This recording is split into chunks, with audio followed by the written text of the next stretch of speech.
Hello there, ladies and gentlemen. I am Alexios of Earth, and welcome to Keyframes, a visual novel. I think I forgot. I downloaded this game, but I don't remember.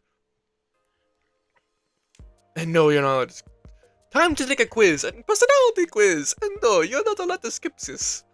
I don't know why I gave them this accent. I'm going to go with this. This is the narrator now.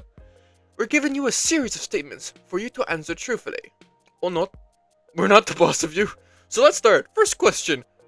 There's a fork on this hiking trail in front of you. Which way do you take? I actually like hiking. Fuck it. I'm gonna take a less traveled one. Do you have to read the direction first or guess as you go?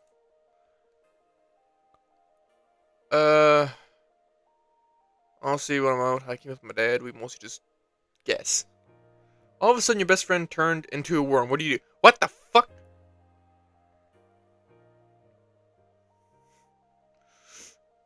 Hey, excuse me? Excuse me? In making a big decision, do you prioritize your emotions or logic? I go between the two, but I end up with logic. You're planning a vacation with your friends. What's the itinerary? Like a to-do list, I guess. Uh,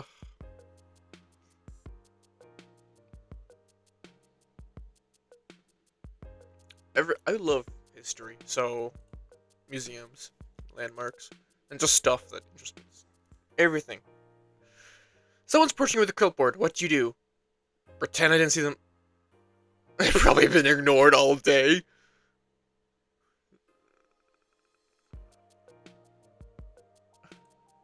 Are you the type of person who laughs at their own jokes? Yes.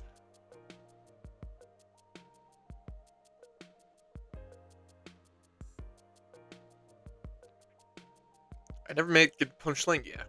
Someone took your go-to karaoke song. What do you do?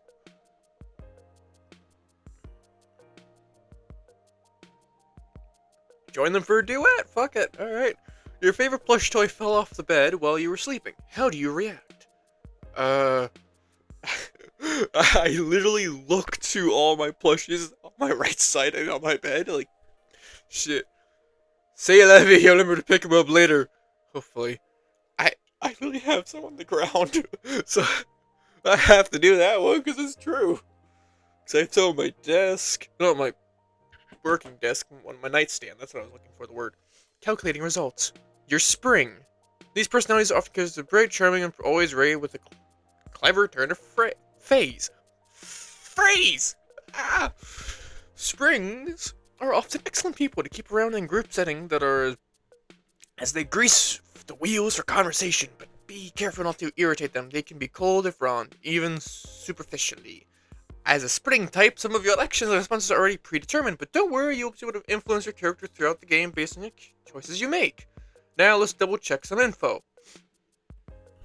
I am. Okay, uh,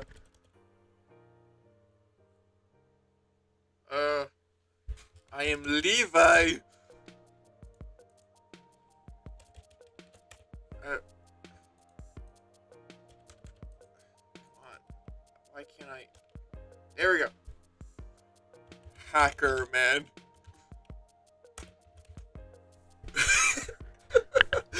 That's good. Alright. Now we're knockoff Attack on Titan. I am a man. I think. I'm gonna realize my mic might be a little too loud for you guys. Turn the volume a little bit up because it is some jammy music. So if some player career differently focused on 5 to 10 years.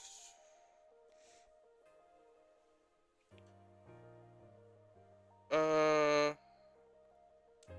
I am a masculine person. Uh, Choose a font you want your MC to use. I love cursive, but fuck that.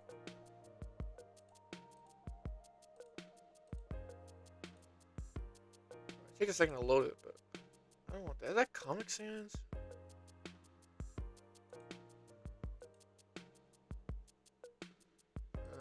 go with this one.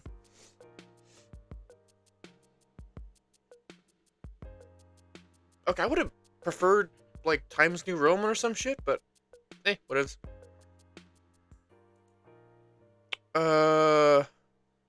During some action peak occasions, Keyframes implements QuickTime events to help direct narrative.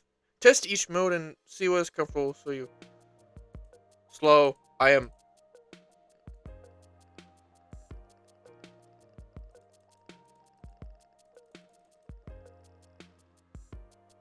going to go with the slowest because I am slow ass reaction time and I get surprised easily.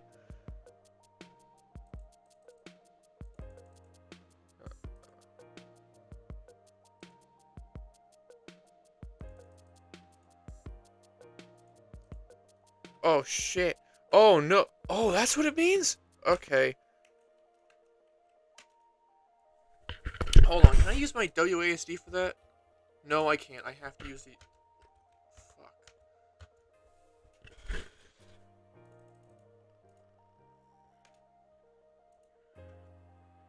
Okay.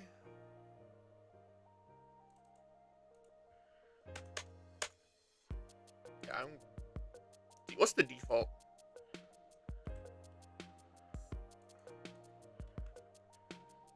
Slowest. Are you done customizing? Yes! Give me the fucking game! Your phone rested... Fucking hell. Rested you from your dream and you woke up to scratch your sheets and stir of the 8th unit. Stretching noisily, you reach for your phone amidst the blankets. Muscle memory had you accepting the phone call without so much as a glance at the screen as you rolled onto the stomach to find a new, more comfortable position.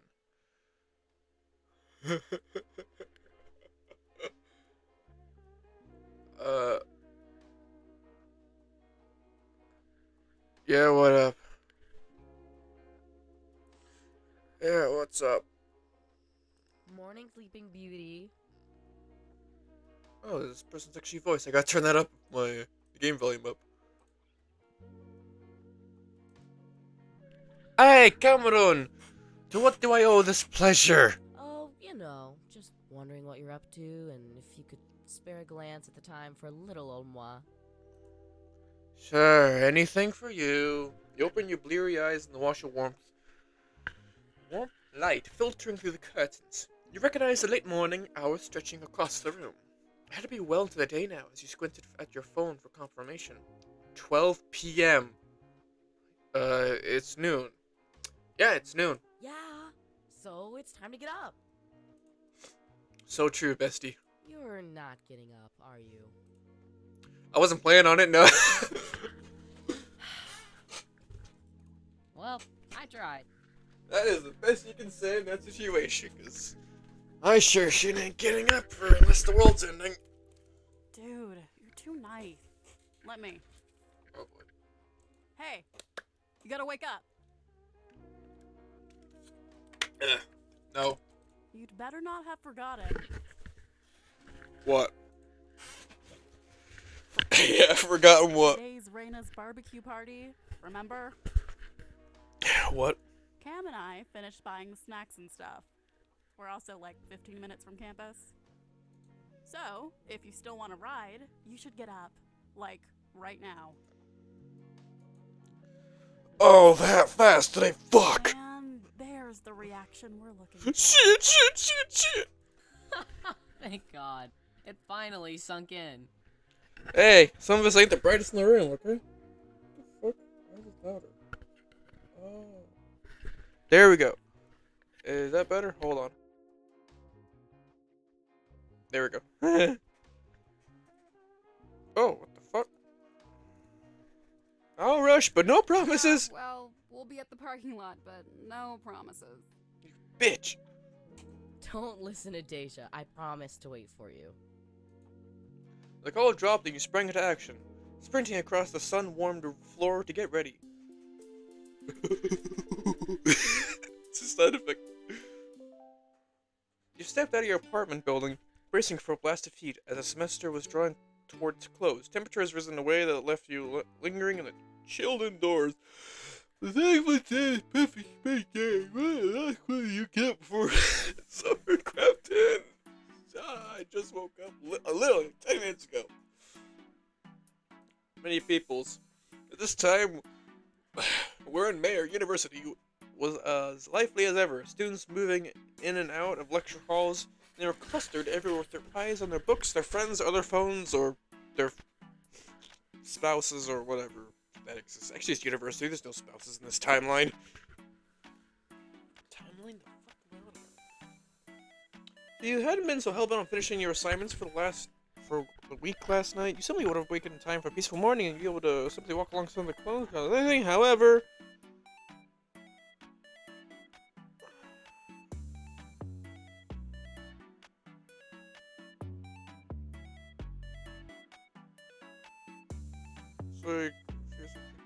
schoolwork. Honestly, I'm a teacher's pet. I always do it quickly. That's just because I don't like having like homework over my head. And with finals around, this going to hurt to reinforce what you've learned during the semester, and thus here you were. Excuse me, I'm trying to be somewhere, so scoot your tush, please. You bumped and weaved, taking timely pirouettes to avoid bumping shoulders with each time you do so. You throw a bolder look, and every time without fail, you finish a charming smile in return. Oh, my bad, but I can't be late, you know, yeah. Hey, you should keep your eyes forward. Thanks, but you don't have to worry about... Watch out! Huh? You turn at the last second to see an unfortunate student veering out of the way. They were riding a scooter. Emphasis on were, as they lost their balance and fell. There was nothing you could do as a scooter as it skidded toward a wall, but instincts kicked and you grabbed the front of the stranger's shirt to save them from a nasty fall. Your hands in turn flip to grip your forearms, and you lean back to balance your weights, gritting your teeth. Gravity be damned or not, your arms were trembling. You gonna get up, or am I gonna let gravity do its thing? Stranger took a second to process the steep angle at which they were leaning. They looked mildly oppressed at first.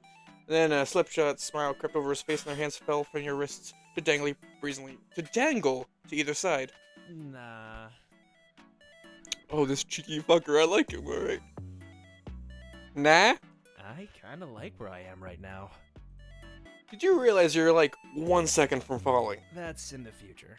Right now, I'm just enjoying the view. I like this guy. Oh. Was that how they wanted to do this?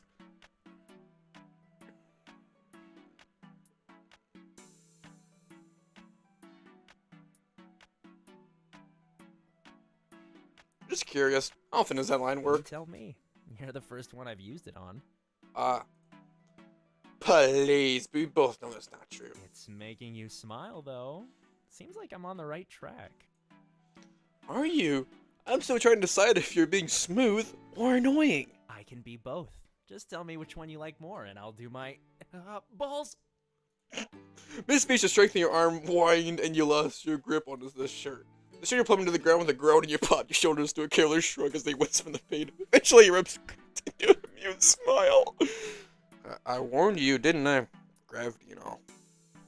Unable to retort, the student rose with a shake of their head and a low chuckle. At least they are awake in the end. It's only themselves to blame. Hold, please. With their index finger raised, they turned to kick up the scooter next to them. After they scrutinized it for dings and scratches, they hopped on for a more thorough checkup. They pushed off with the right foot, hand twisting on the skelevator, so it started up with a low whirl and set off in a series of lows. Oh god, I got... Nice. Still good. Someone's clearly not in a rush to leave yet. I'm actually running late for a meetup with some friends. Nope, that plot's already taken. Choose another one. They tilted her head, eyes crinkling into little crescents. We can share, can't we? If you've got somewhere to be, why stick around? Are you kidding me? I can't just leave after running into you. This is a scene straight out of a movie. One of us is supposed to fall head over heels for the other, you know. Really now? Yep. Movie law dictates it. I mean, 50,000 students on campus, and you bumped into me? We can't ignore that. Well, assuming we're on a fucking like a sidewalk, and you're on a goddamn, like, ride-on scooter, like electric, big-ass thing you see all over Europe, it's kind of highly likely you're gonna bump into someone. dipshit. Tell you what, though. You can decide who falls for who. I'm a romantic, so I can play whichever part. Never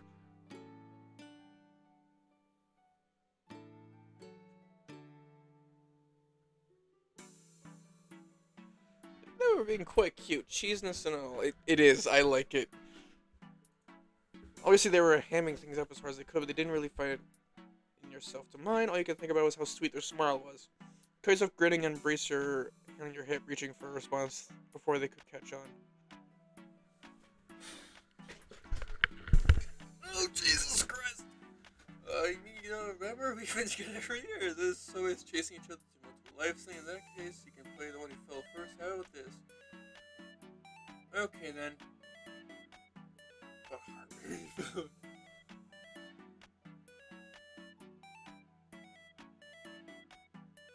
you'd pretend to fall in love with me? That's sweet. Oh, I'm gonna go with that one. Who said anything about pretending? I did. It takes a little more than a scooter mishap to woo me. Oh, so you're saying I do have a shot then? I can't do his voice. I just can't. My vocal cords don't reach to that level of, I don't even know what to describe it is. That's a diction? Nah, that's not the right word. There was a breezy confidence in the air as they answered you. Any easy... Ooh, I like that.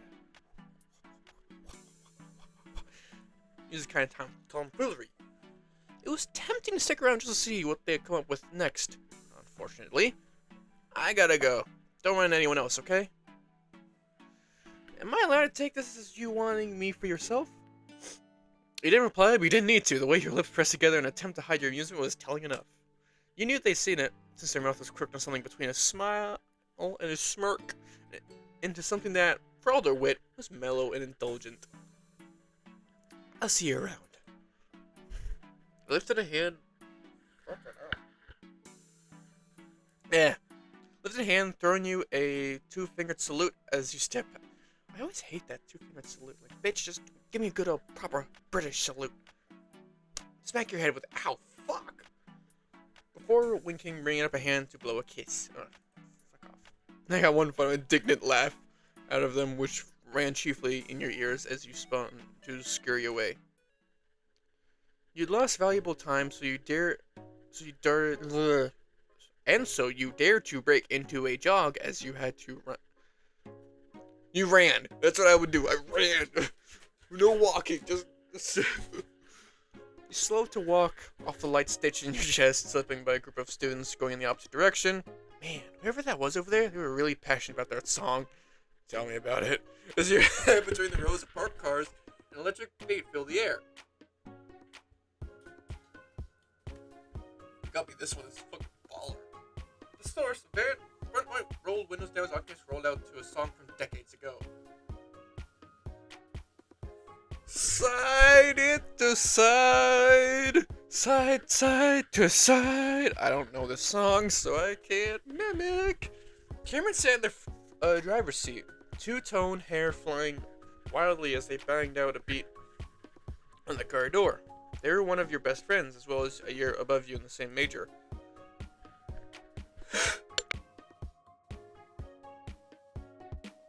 Oh, sorry guys.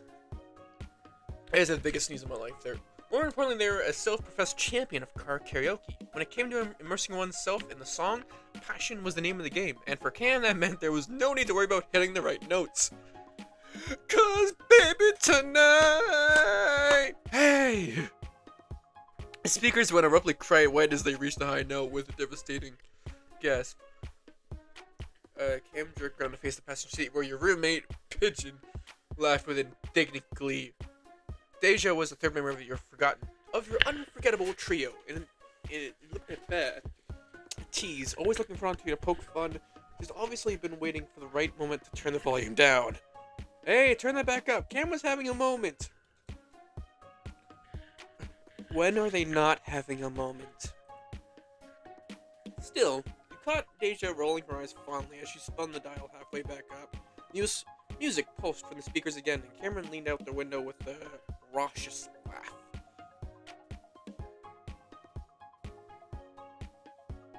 You know, I'm gonna go with this one because here's the thing. When I was younger and more fit and not as bulky, I could do a cartwheel. I can't beatbox. In no way in hell am I dancing, because I can't dance, so you know people all over the parking lot could hear you, right? Could they? Yes. Yes, they can. A Sendos reality swept Cameron from belting the next lyrics, and you scampered over with a sympathetic laugh. Yeah, but it's a good thing it's how I found you so fast. Oh yes, all according to plan. Anyway, get in already. You rounded the passenger side and tugged at the door handle only to find it locked. Is something wrong? Oh, so now it was your turn to be played with. Real mature, roomie. Oh, good. For a second, I thought I was being immature. Rolling your eyes, you strapped on the window for Cam. You wrapped on the window for Cameron's attention. Cam, unlock the door. As requested, the lock flipped open a second later and clicked her right back down. They just grinned wide as she propped her chin instantly in one hand. You're so silly, but seriously, open the fucking door. Let me think about it. No. You know, Deja, for almost 2 years now, she's dragged this joke as long as she could, unless you did something about it.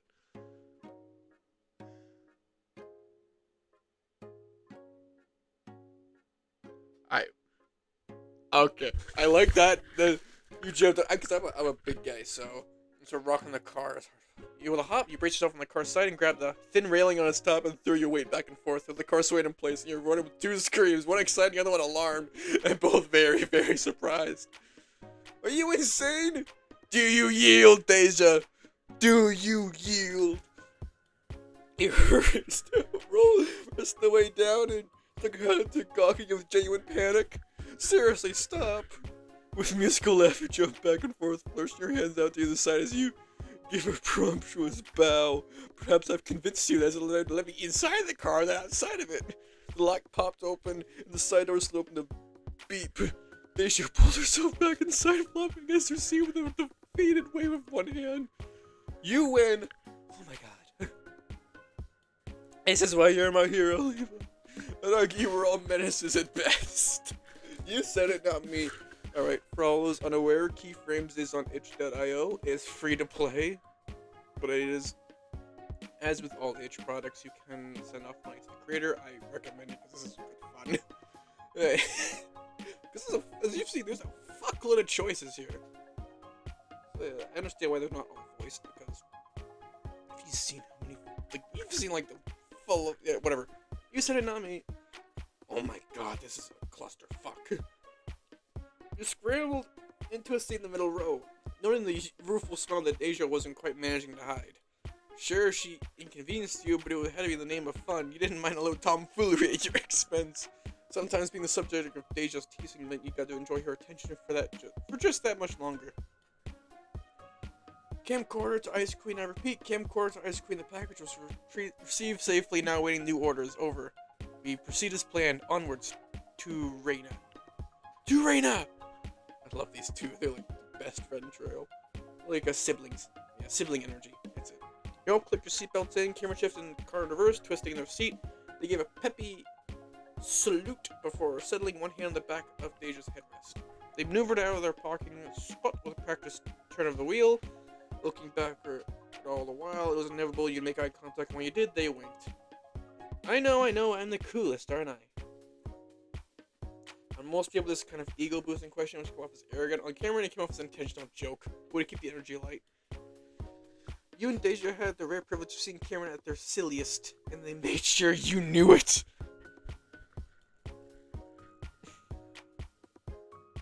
Yeah. I don't know why you keep doing that when you that's what I would always say. Why use the cam when I can give you a view of the cam? Well, that's bad. Boo. They bring their eyebrows and you grimace. To show you also had a rare privilege of listening to Cam's worst attempts at flirtation. Oh no. I said sibling and best friend energy. This girl's trying to flirt. No. Dear God, get me out of this car. Let me out. Good luck with that. The doors are locked. The gear shift chucked. Cam lay on the accelerator and her face is pasted on the steering wheel. Oh, the car swung out into the road and you're on your way. A cool breeze floated through the front windows in campus buildings, rolling by silhouettes of glass, stone, and brick. Wire and Mayer. Wearenmere was an easy pick for many students. While not overly pretentious, it was a beautiful school set near a cozy little town, crushed in the hazy blue mountains and forests of deep green. Forests of deep emerald is what I would say. Or, there's a green gem. Peridot. Are they green? Whatever. The academies were no joke. It's been competitive enough that you'd still enough to be admitted. Pretty lucky to be admitted into the pre-law track to boot.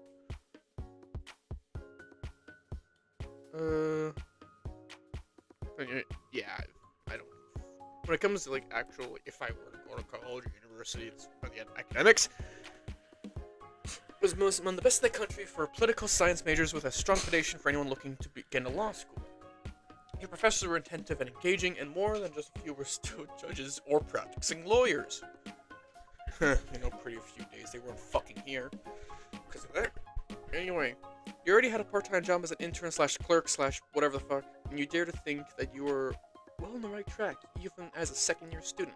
Cameron slowed for a speed bump, and you heard the rustle of nylon bags in the trunk. How did shopping go? They just tipped her head back for a laugh, more of a sharp exhale, really. It was easy to miss these mini laughs of hers if you didn't know what to listen for. Should I tell him, or will you? Why? Why? What did you do, Cam? Why do you assume that it was me that's something? Remember, it's the court of law. Anyone's presumed innocent before they are on trial. But if you were, we present to the court a picture of a certain pyramid of paper towels knocked over all over the floor. We had a defective wheel and the cart wouldn't steer right. Oh shit. You sure you want? No, I don't want. Oh, I pressed wrong because it's right there.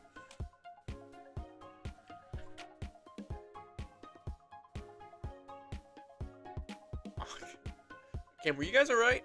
Oh yeah. Aside from my dignity, both of us knew. I'm rather the person to poke fun at them or immediately go, did you break something? Are you okay? But I'm gonna go with that. You should have seen them. They couldn't decide where to run or apologize. We still had to check out after.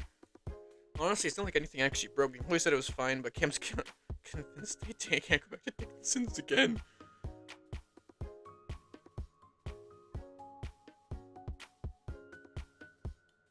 No. Oh no, but the macadamia nuts there are Deja's favorite. Roll up the dick in sun for some nuts. It's always in one ear and out the other. Cameron snickered as they flicked the turn signal on. Deja told her head to look back at you.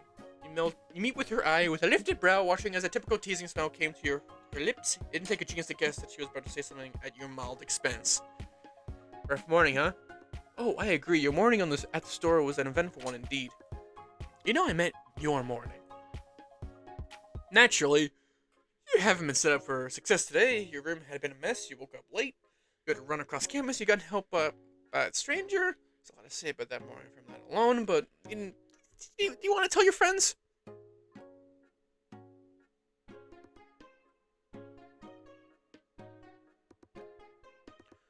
Hey, why not tell them about that, actually? Well, I ran into someone on the way over. From where? No, I mean, I ran into someone. I didn't know them.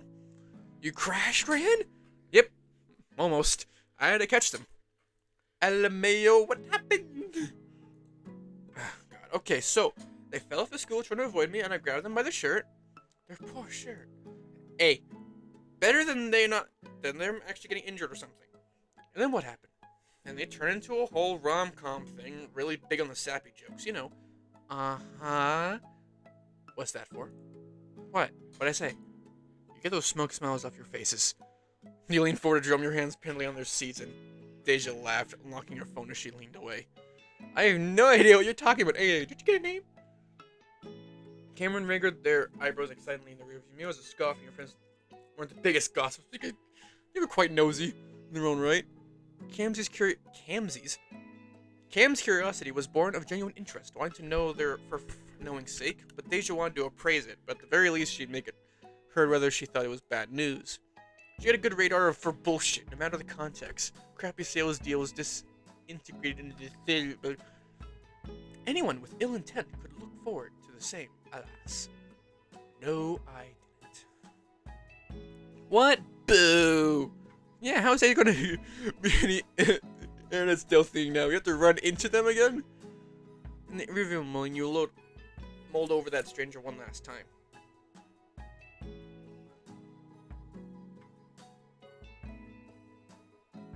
You can usually. What the fuck? I'm an open book.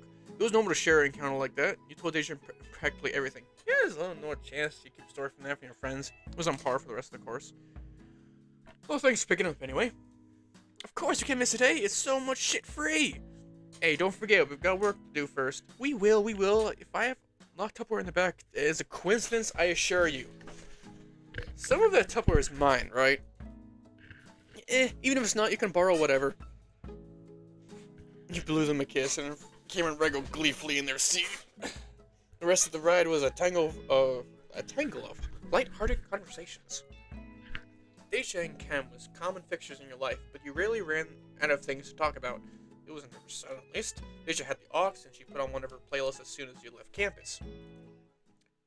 Gradually, the trees on either side of the road thinned, and the car entered a classy residential area with quaint homes separated by large lawns and extensive driveways. Blue blood. Anyway, is this the one? Yep. Just pull behind that car. Cameron pulled over, fitting the van into an empty spot. From the number of other vehicles already here, you're probably among the last of the helpers to arrive. Hopefully, Raina won't mind. Peering out the window again, you were struck by the suburban mood that blanketed the entire area. Man, who's getting housed out here? This is way fancier than what's on campus. Huh? Oh, no, this isn't for students. But Raina lives here. She sure does. Fucking blue blood. Traitor. Fucking bourgeoisie. Oh well. Fat cat. Anyway, Deja flicked her wrist impassively, speaking with the bluntness of someone who'd seen this view too many times. It's a legit neighborhood. Some of our professors live here. The tenured ones, Cam. I'm pretty sure your first year seminar professor is her neighbor. No, Miss Gregory? Yep. Apparently she swings by with muffins. Man, we can call her a G for a reason. G. Fuck. I love you, Miss G. Cameron hollered after sticking her head through the window, fist thumping on their chest to express their admiration. Deja snorted. So close. It's one on the other side. Oh, well, whoever lives on this side will also love them. Anyway, let's get going. I love Cam. She's so... They so funny. Look at smug ass smile. Wait 1 sec. Lux clicked shut the windows and ordered she loaded back up. Are you really playing this game again? No, this time I've got a good reason. I said it's part of your flip and I was co-hosting. Yep, I remember since it was so weird hearing that. What? Weird how? You don't really do parties, do you? Not unless it's our birthdays or something. And we're here early to set up that. I'll try that again.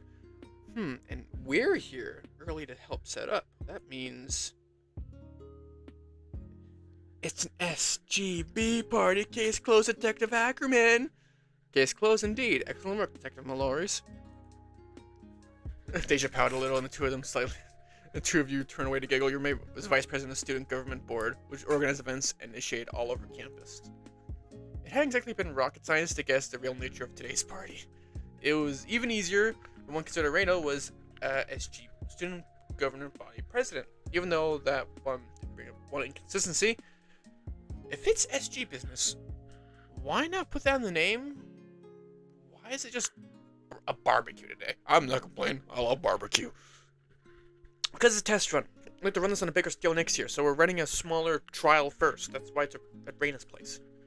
The other one SG people know, and now you do too, but none of the other guests really do.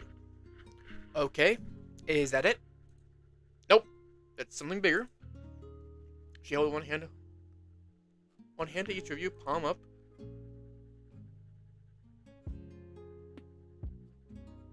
I'm not one for physical contact, but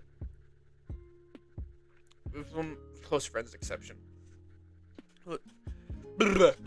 You lace your fingers loosely with Deja's, giving a little squeeze that made her chuckle. Cameron was more enthusiastic, slapping their hand on hers with the sounding smack. While you were at it, you and Cam linked your free hands as well, completing the triangle, leaning in to listen. Here's a pulse at Deja's gaze. Cameron, she gathered her words. The barbecue has a game at the end, a scavenger hunt. I'm asking both of you from the depths of my heart to take it seriously. I thought it's like you're doing this for a girl or a guy or something. I don't know.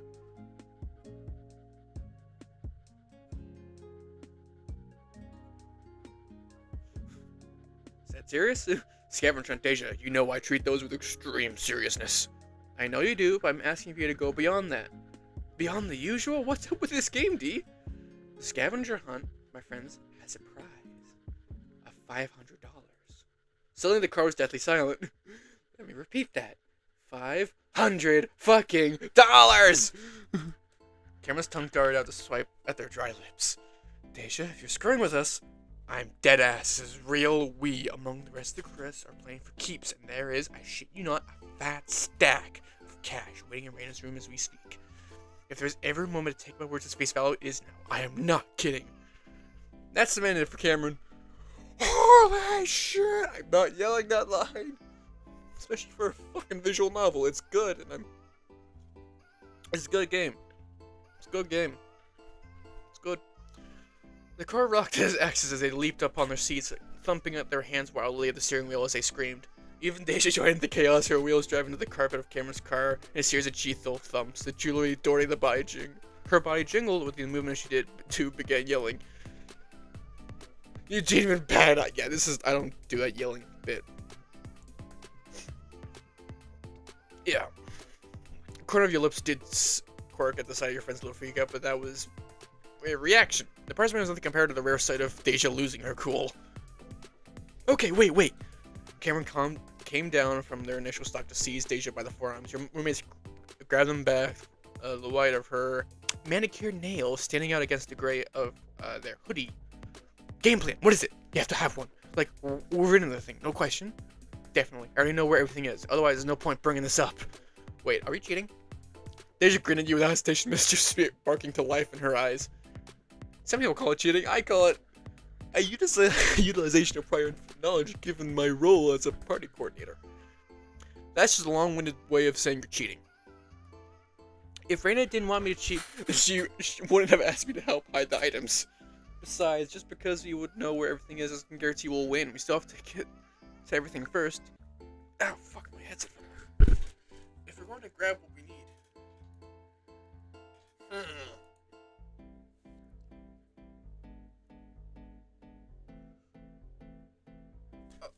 I need to add a fourth up and say, I don't care, I'm cheating anyway. They should have a point. Nothing wrong with playing your strengths. When there's money on the line, I don't care. No one was prohibiting you from using what Deja knew. Maybe Deja was just really familiar with Raina's house and the neighbor. Laws of probability. Nobody would know anyway, except for, maybe Rayla. If you remove all the evidence, she had one shot. I'm in. Cameron's grin was positively devilish, and Deja nodded solemnly. Alright, so here's what we'll do. There was a sudden tap on the window, and Cameron let out an ear-splitting scream. Deja screamed, flinging her against the locked door. He lashed on the camera with a shriek, and they yelped again as they tugged on the shoulder. Ow! Your pipes, Cam, jeez! You'd better not be doing what I think you're doing, Deja. Ah, killjoy! Damn it, Raina. I almost pissed my pants. Oh, Cameron talks. Raina peered through the passenger side window, her shading her narrowed eyes with her back to the glass. Deja looked sulkingly to one side, stalling as long as she could before she'd make eye contact. Oh, shit. Are we in trouble? Oh, you bet your shiny little ass you are. Oh, no. I got this. Ah, okay. She steeled herself and settled back in her seat, rolling down the window. She stared flatly at her colleague, friend, and has at this moment the bane of her master plan. Raina, so nice to see you. What's this? Why are you guys still in the car? Hey, bro, we need a little pep talk here, right? Even the sharp questioning, Deja kept steady eye contact. I'm just letting them know what's up. They want our helpers to know their way around the barbecue, don't we? Likely story. You know what I think? I think you were tipping them off so you could cheat. Deja's hand fluttered to her mouth. She let a bewildered, dainty laugh. What? Us? Why would I do that? See, I have a good poker face. Cam does not. Because I know you, and I know you can't resist, you cheater.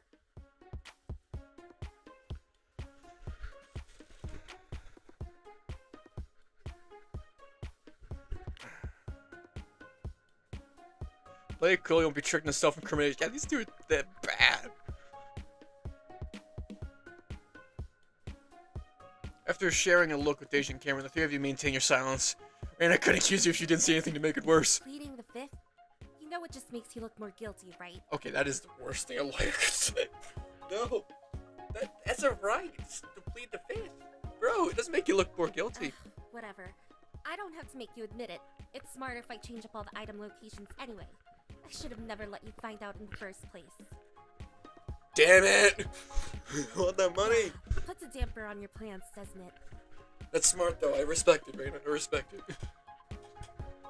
Raina grinned triumphantly before finally stepping away from the window. Okay, come on out. You guys aren't just here to have fun after all. I was just here for that. Doors opened and shut, and you lined up to each other by the van. Raina slowly paced back and forth, her fingers tensed in front of her as she eyed you up and down.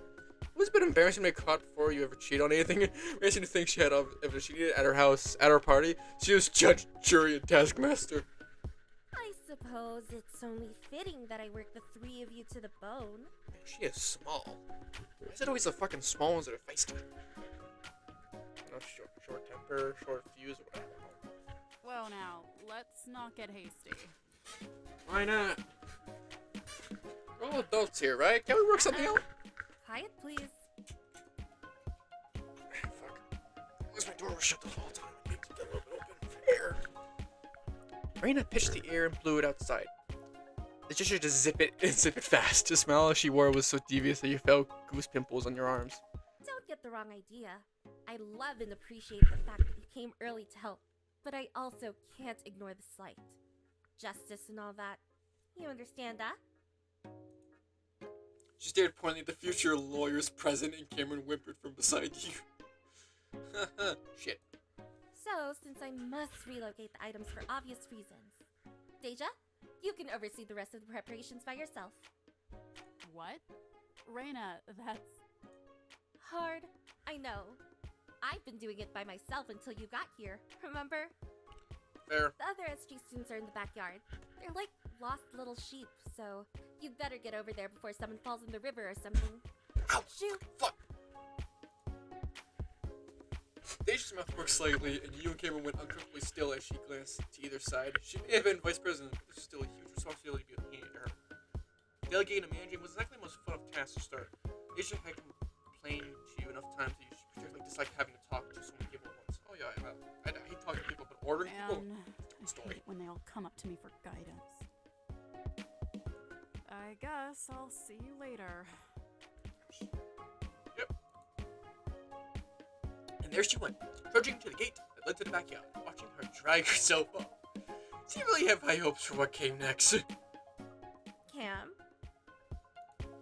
Neither did Cam, as they leaped a foot in the air and they back straight into military stiffness. Sweet, sweet Cam. I'm gonna have you move all of the groceries to the backyard, set the table with snacks, load the coolers, and so on. When you're done, please handle the set list too. That doesn't seem that hard. Oh, sure. Swept up in Raina's current, Cameron jammed a button on the key and scurried to the SUV's rear, reaching to stick their arms through as many shopping bag handles as they could. Carrying everything by themselves would be a grueling task, but they didn't dare complain, so they sprung the drag as many drinks and snacks as they could in the backyard. And now it's your turn. Any chance I can convince you to soften the blow? None at all. Fair. Huh, it was worth a shot. Well, anyway, I've got just the task for you. Okay. You're gonna help a friend of mine finish making these damn cupcakes. I love baking. Damn, what does cookies do to you? Exist. I knew I should have gone with cookies. Actually, completely understood. Cookies are so much easier. You can make a lot more. Well, it depends on the fat. Okay, I'm gonna shut the fuck up. So here's the deal. These cupcakes were supposed to be finished an hour ago. I'm sorry. What? The guy you're helping knows what he's doing. You might know him for actually, unless you live under a rock.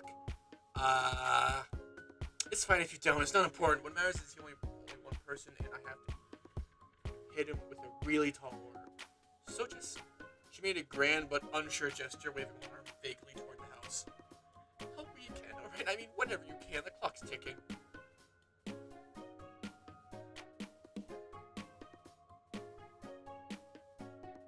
Is there something I should be watching out for specifically? Trouble in any and all shapes. That's vague. Interesting. Rayla's sighed, her head tipped to one side as she folded her arms. Sorry, just my friend's sort of finicky. I do believe you'll be alright, just in case. I got a couple of notes. One, he's going to insist he can take care of the cupcakes himself. Don't listen to him. We need to expedite the process. Two, he's a little on the skittish side, like a bunny, so don't do anything to spook him if you can. Sure, no problem. Okay then. With a jingle, she tore a spare key from the pocket, handing it over with a peppy nod. I leave him in your capable hands. Once you're done, come find me in the backyard. I'll be around somewhere. Thanks a bunch, Levi. And like the spring breeze, Raina left in a flurry of pink. You step through the front door, half expecting to find yourself in a life-size version of a pink plastic dollhouse. Surprisingly, the living room was just that. Average living room. Any house in the Northeast. Bummer. Anyway, maybe you shouldn't have expected much, considering the exterior wasn't doused in baby pink. Back to the job. A sweet warm aroma led you to the living room and across the hallway. In the kitchen, there's something swoop behind the kitchen table with blonde hair and a green sweater. They bent even further, leaning back to down the soup trays of batter in and out of the open oven. They'd have to be Raina's friend.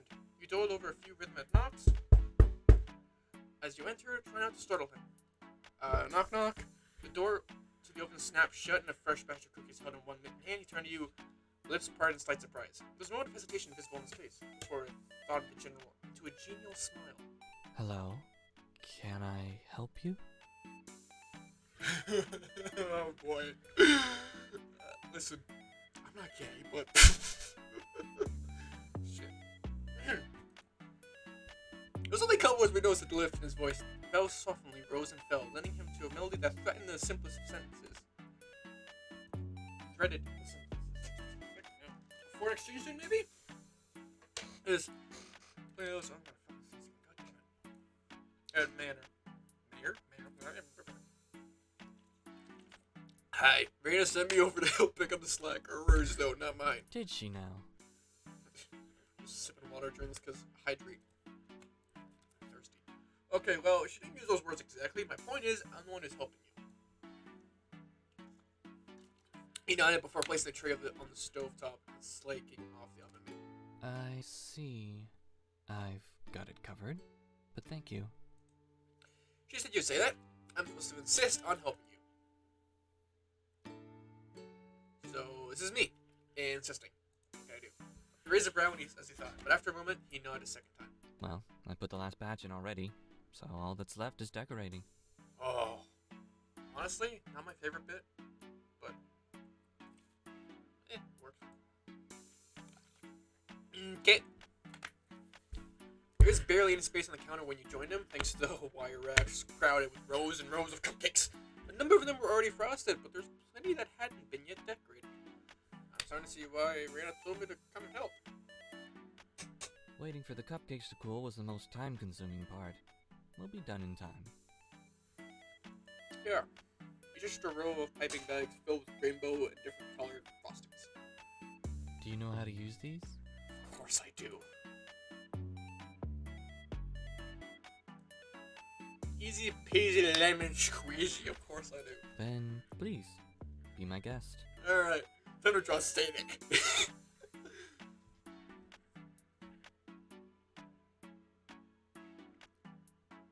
Okay, but don't let him not up to snuff. Well, if you talk such a big game, I must admit I have my expectations. Okay, this is a cheeky fuck. Maybe lower them, for my sake. He brushed the back of his curled fingers over his mouth, doing little to hide the chuckle that escaped him. What did I say about laughing? Apologies. I didn't know you meant starting now. Starting an hour ago. Oh, fuck. You glanced at the cupcakes that were already finished. Some of the designs were singular flowers made of layered petals.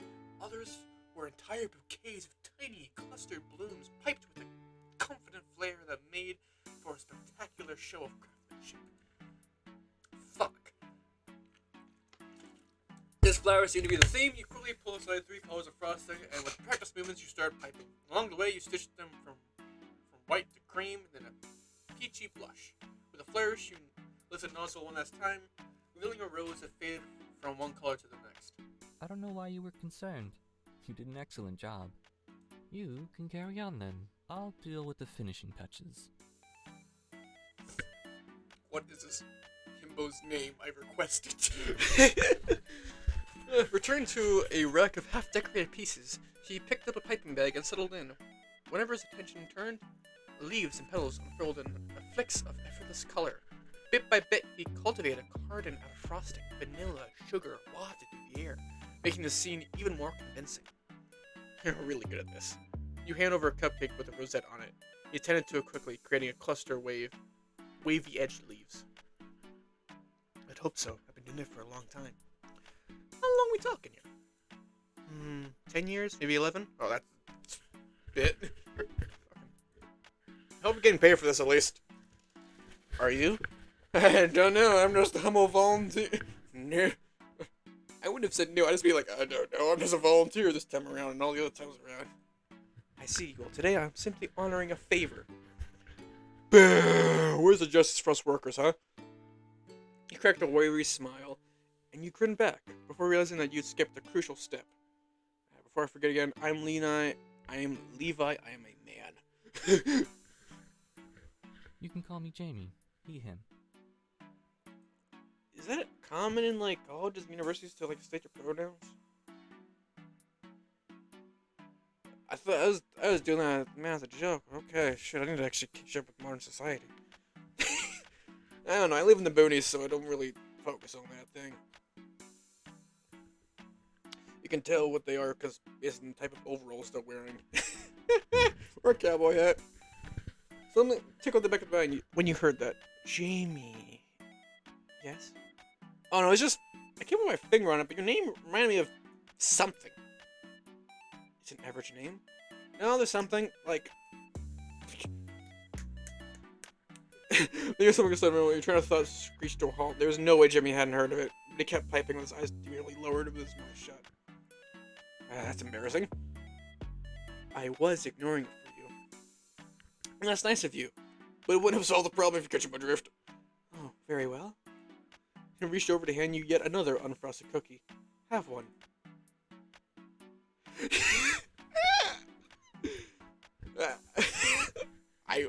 Okay, if this is like a friend that I knew, I would just chomp, but make sure to thank him first for digging in. Thanks. You're welcome. After all, you just peel the wrapper away and take a bite. Cookie was light but decadent, sitting on your tongue with a distinct floral flavor. It was sweet, of course, but not clawing. Something that Jimmy seemed to already know as he blinked expectantly at you. It tastes like a flower.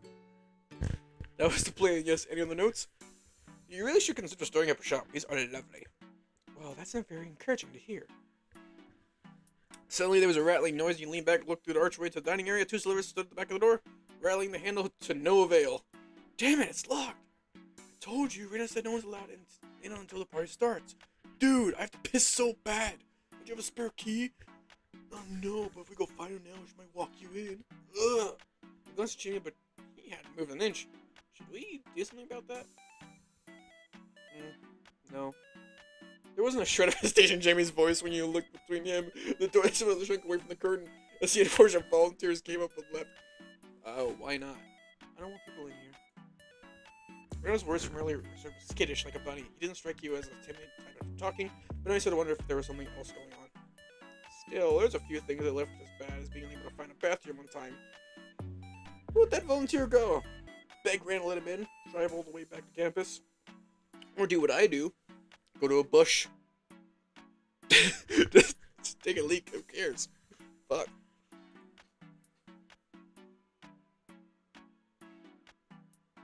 Yeah, but I'm gonna. But if Reina doesn't want anyone in the house, Reina doesn't want anyone in the house. Simple as. I'm not letting vampires in. Okay, we're gonna look outside anyway, so. Fuck it, we out. Fuck boys. With a glimpse of the door, what final glimpse of the door, he picked up another cupcake. Jimmy did the same, though he finished piping an entire flower by the time he got one layer of petals done. He was moving at a clipped pace, his eyes fixed on his work as he let the silence between you stretch on. You felt like he was waiting on you to do something. Judge him, maybe, or refusing to help others, or ask him to explain himself in more detail. It's a stand-wise way to do that, without sounding like you were accusing him. So, I think all the other volunteers here are student government. I'm guessing you're not, since you say you're doing this as a favor? That's correct. I'm not either. Deja, the vice president, I'm her roommate, so we came together. Us, and there was a rattling again from the front door this time. It was followed by the familiar scrape, then chunk of the lock turning. Huh, maybe that's Rena. Wiping your hands, you briskly walked to the living room, instead of investigating, only to hop aside as the door swung open as fast as expected. Excuse me! Without further ado, a student dashed right past you, disappearing down the hall. A second student leaned through the door to shout after them, still holding a spare keyring. Reina! Says we get 5 minutes to hurry! Whoa! You flinched, realizing that they were standing next to you, and you put your hands up in an automatic placating gesture. Hi. Hi? Wait, how'd you get in here? So did Reina give you a spare key? You changed the subject on the near hairpin turn, looking in the direction where the other student had gone. Uh-huh. Well, as long as I'm waiting for my friend, I'm gonna sit. The front door clicked shut behind them, and while you quietly reached out to relock it, they moved across the living room when they glanced at the kitchen and paused, perking up with evident glee. Yo, cupcakes, did you do all of this? No, I just started helping with the decorations. Yeah, who made them then?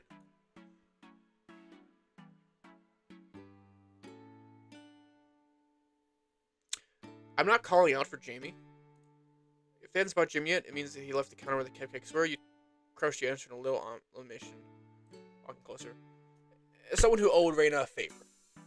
That's why we're all here, am I right? It took a conspiratorially before you could get around them. They stepped into the kitchen. How long have you... Whoa, wait, Jamie? There was a half-decorated cupcake left on Counter Island as he was piping back. Jimmy was standing in the dining hall, far away enough that it would be clear he tried to stay out of sight. Hello. I didn't know you were here. Oh, this makes sense. Jeez, such a ton of cupcakes. And why are you here? Oh, we had to use the restroom and, my friend... Right on cue, the footsteps came back from the house. When the house, Jamie stepped back toward the counter, his shoulders slumped downward, and the volunteer next to you raised their voice. Hey, in here! You're not gonna believe this! What? Why are... Oh, hi, Jamie! The first student peeked in the kitchen and scampered in with a wide smile. Their eyes glued to Jamie at the point they almost pushed you on their way in. If these two had their way, they'd be in the kitchen aisle in a second, cooling over the finished cupcakes. But 2 seconds in, panic, polite. Please stay on the side of the kitchen. I'm still working on these. You've been making the cupcakes the whole time? Man, if we told that it was Jamie in the kitchen, our guest list would have been exploded. Who the fuck? I'm just sitting here like, I don't care if you have a celebrity crush on them. Back away from the precious boy. As they spoke, the second student reached out, and Jamie plucked the second before they could touch it. He picked up the piping bag with another hand, finishing the rosette on top instead of replying. He didn't help much. If anything, it gave the volunteer something else to talk about. I swear these things look almost good to eat. Almost too good to eat, almost. But really, you could have asked Reina to help. This is so much to handle it by yourself. It wasn't difficult. A little time consuming. Jamie's sentences were oddly short and quiet. The Volo point was where it seemed to encourage you to crowd a little closer.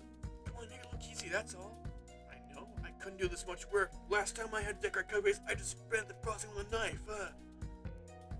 Their giggle twirl and pitch into higher octave. Just oven time went off. Jamie reached to turn it off, picking up an oven mitt and opening the door. Are you sure you're not in the mood for science? Food science programs? I mean, if there was a pastry degree or something, you'd be in it. Really teaching you in portrait. Jamie Porter on the facility, faculty, the school would be so many tuition fees. And they laughed at me too. It's really easy humor, blah blah blah. I don't like this. Jamie Porter. What was it you said? You said unless you lived under a rock? You knew what the camera is, so of course somehow you got under 2 full years without seeing the man himself, but you've heard things here and there about a certain transfer student whose smile charmed anyone in a single glance. His good looks, effortless grace, and princely manners made him a shoo-in for the position of campus boyfriend. People love to talk about him no matter what program or year they were in. and you've been decorating cupcakes with them, completely unaware that until the final clue fell in place. But seriously, what do I have to get a cupcake early? Jamie shook his head, placing a freshly baked cupcake rack onto an empty rack automatically, picked up a cooled one, piping a half rose as he spoke. They're not finished. Well, not all of them, but what about that one? They leaned in forward, lifting a hand to either his hand to reach for it outright. Jamie stepped back and they pulled their hand away, sucking in a breath as they turned in a sly chuckle. Yo, just kidding, I know you're working hard on that one. Got any rejects lying around? I'm pretty sure if there were. Yeah, good point. Like Jamie Porter never messes up. I was in the kitchen had chilled since volunteers had come in, but neither of them seemed to notice. Glanced at Jamie, you noticed he was very much avoiding eye contact with everyone in the room, you included. Oh. Oh, fuck off. Okay, shit. This is good. Your choices in keyframes can impact your main stats, which are divided into 4 characters, which are how they manifest. Confidence, charisma, compassion, and composure. You can always check your current stats by may involve hidden stat checks in your search for failing impact story you're playing through. You need passing charm check where you pull off a flare joke, but failing could cause a fumble instead. But instead, okay.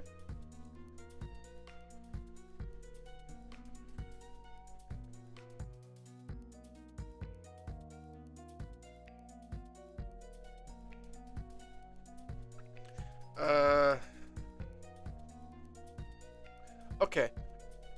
This game just had a tattle on. I'm not gonna fucking tattle on these. I'm not a fucking bitch. Maybe they were overrun by the jumps they were given. Okay, that enough was enough. Volunteers had to go. I would be blunt and just say, like, are they that tone deaf? You let them know that they're making Jamie uncomfortable. Pass charisma check. That's charisma? Oh shit! All right. Zayokotsa, you shade your eyes with one hand, pretending to shield your vision as you look to one side. This is embarrassing. What'd you say? Oh, you're embarrassing yourselves. I got their intention, for sure. Both volunteers gave you sharp looks, their eyes lingering on the charred smile that you pulled in their faces. What does that mean? You know, I never knew what it meant to talk at someone until now. With a flourish at someone, of one hand you flush James in your own direction, your smile gaining just a tinge of disdain. I'm just saying, the signals have never been clear. Pretty sure you couldn't be more annoying if you tried. Hey, what's your problem? Nothing! I'm just worried for you. If you're this bad at reading social cues, your friend must really get fed up with you. Seriously, he's trying to work and you keep pestering him? You stopped a short, another sigh. But you still shook your head, your lashes fluttering down. It's kind of sad to see. Mind your own business. Believe me, I'm trying, unlike you. I was told to help out here. What were you supposed to be doing? Mather glanced with a raised brow, and you didn't fold under the pressure. They relented, stepping back with Shirley mumbles. Fine God, be that way. You know where the door is. You had to beg Raylan real hard to get in, so I'm sure you remember how to find it. You winked as they both slinked at the door, trying their best to look unbothered as they left. Well, that wouldn't be how I would do it, but sure, that works. I was told him that if you calmly, guys, you're making it uncomfortable, get the fuck out. But, you know, it's because I swear a lot. I try to keep it under wraps, which is a horrible way of doing it. I can't. Oh well. In the wake of their departure, Jamie let out a slow, calm breath. I suppose that was inevitable. I admit, I thought since they were student government, they'd be better behaved. Okay, now. I'm getting cold this morning. You shrugged fluidly, rolling your eyes as you remembered the less than elegant exit the vultures had made before you moved truly soured. Soured? You shook yourself free, shooting a rueful smile sideways at Jamie. Shows what I know, huh?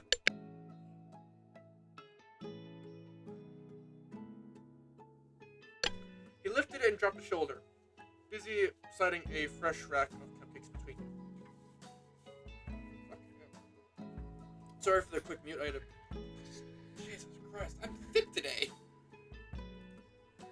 Well, it wasn't entirely unpleasant, I suppose.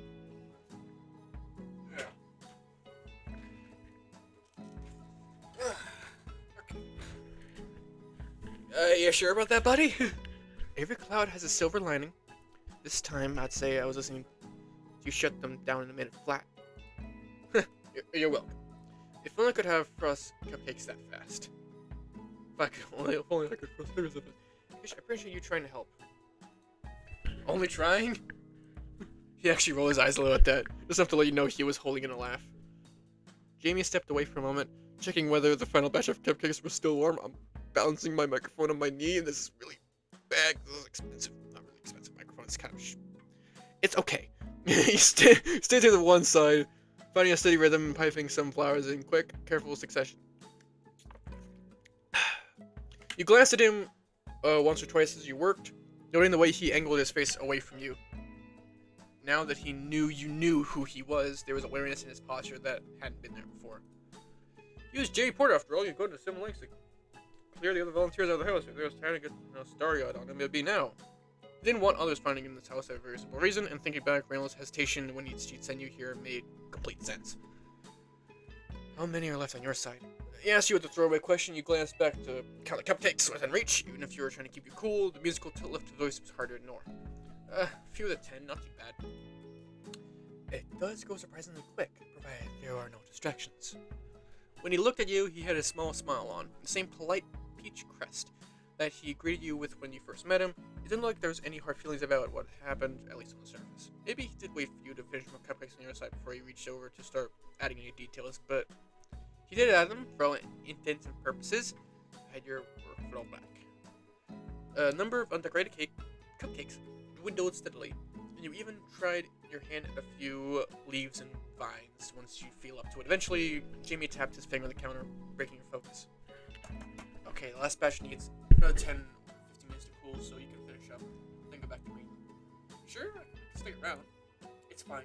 You can tell Reina how you finished in time. You can't really hold it against him if you want some time to himself. It was as good as any who can back the others. If you say so, I'll make sure to tell her about all your heroic cupcake exploits. Please don't exaggerate. She expect more from me that next time. That's extremely fair. I'm sorry, how is this in a suburban area anywhere? Nowhere suburban that I live. This is like in the center of town, most likely. That just says where I live, honestly. They opened the back door, making sure to lock it behind you. Immediately, you were hit by a wave of sound, chatter and clatter. Chatter and clatter in equal measures. The students hustle back and forth across the lawn. This music's fucking good. I like it. It's simple, but I like it. Geez, you knew Rayla went hard on school's sanctioned events. But you didn't think she'd go this far for a trial run. Speaking of, skirting around groups of other students, you looked high and low, circling around the most crowded parts of the yard. Where was this short queen? Toward the back, property transitioned into the riverbank, and it was there that you spotted Reina standing under a grand willow tree with her hand to her chin. I'm not gonna prank the boss lady, alright? There she is, time to check in. Hey, Ray. Levi, my dear. She looked over her shoulder, her signature smile blooming on her lips as she spun the balls of her feet. Okay, so how'd everything go? Reina regarded you with a concerned tilt of her head, her smile cooling? Jesus, a little. I heard there was a interruption, maybe? Yeah, but it was pretty quick. I think you might keep worried, though. Uh-huh. Anyway, your friend said he'd definitely be done on time. That's why I'm back. You're careful not to state said friend's name out loud. Russian eyebrow, knowing interesting glint into her eye as she held her out for you to return a spare key. How'd you get along with that friend of mine?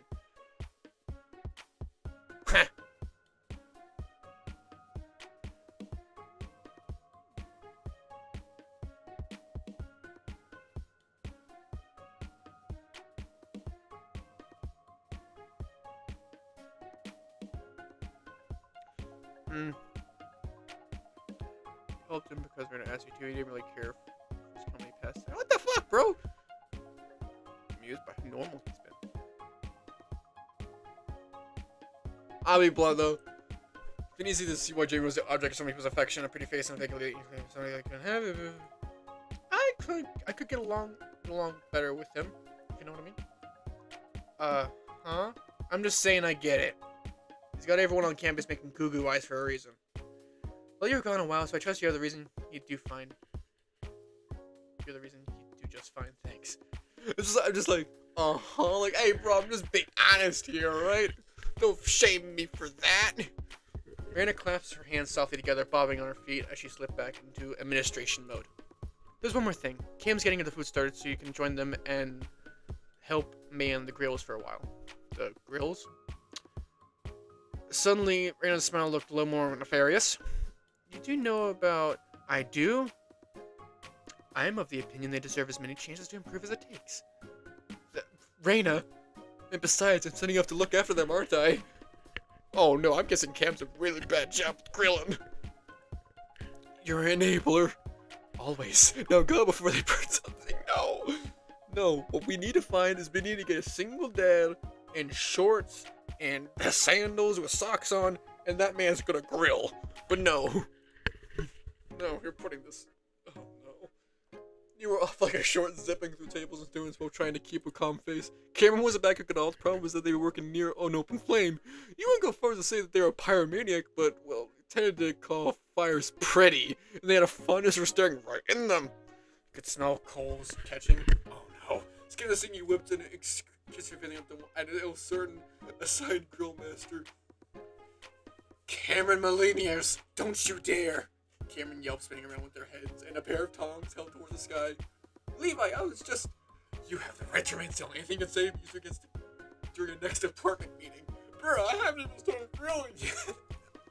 You're still in violation of the Magma Cartel. The Magma Cartel.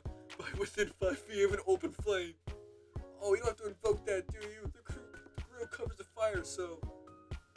They deflate with a dramatic sigh, picking at you with furtive hope. You came a number of binding agreements between you thanks to various incidents over the past 2 years. The Magma Carta was one of the more serious ones. That doesn't mean room for leniency. That doesn't mean there wasn't room for leniency, of course, you just had to be sure it was safe leniency. Well, the good news is, Raina sent me to help you. Just promise to take this seriously. Kim's eyes sparkled as they pressed a curled fist to their chest, nod, and turned to find you an apron. You were officially on the line with Trusty Cameron as your head chef. And we're off. Fire at will. Just kidding. I swear to God, you... Kebabs and burger patties hit the graters with a chorus of happy hisses. I'm hungry now. I want burgers. Oh. The air quickly filled with the smell of cooking meat, and volunteers all over the yard started to perk up. Food hitting the grill, of course, meant that prep time was one down and the party would be starting soon. The end was within sight, or within scent. Yeah, like that. Now we're at barbecue. Levi, grab that tray. Yep. I'm good for being on the grill. I like grilling. I'm good at grilling. With your own pair of tongs, you piled skewers and patties in rows, swapping out trays as you needed. Cameron flipped a fresh batch on right away. Working together, you had the first of several buffet tables stocked in no time. It came in the vegetarian options. The weak options. What about the pescatarians and all them other stuff? Hot dogs, the buns, tray by tray, stack by stack. You worked in tandem, trading easy jokes and laughs under the cheerful spring sun. It's time, people. We're going to have guests arriving soon. The squeak of the megaphone drew your eye to where Raylan stood, waving one hand overhead as she waved for everyone to turn her way. Oh, she's probably like the megaphone's in the air, probably. Like looking straight up in the air. Attention, everyone. She wore a wide, brave smile, and the crowd naturally hushed as the student government waited for its president to speak. No time for pep talks. I appreciate you all for being here, and I have no doubt this is going to be a great event. Let's keep our heads in this game, and let's also have fun, okay? Okay. Ow, fucking hand. And now on 3, we'll all scream, let's go, chickadees! 1, 2. Chickadees! Oh no, let's go, chickadees! I would have fucked that up. At the party, and the party was on! The volunteers dispersed with loud cheers, and music starting to, ow my fucking foot. The play with speakers set up a lawn.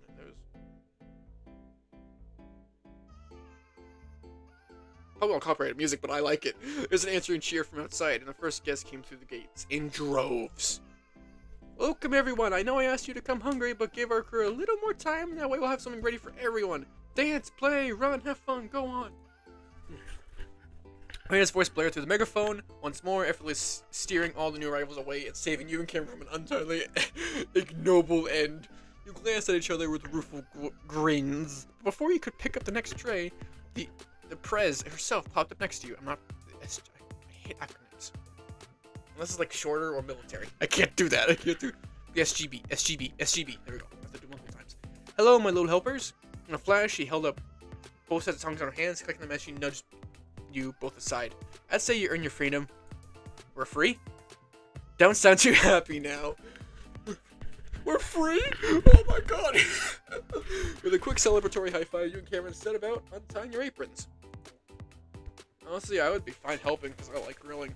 Maybe you remember this lesson, my reformed friends. The next time you guys think about cheating, don't!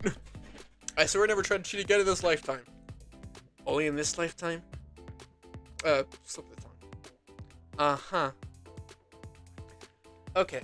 Should be around the Deja should be around the fire pit if you're looking for her. Go. Play, frolic, and so forth. Go and dispense across the earth. Become plentiful and numerous.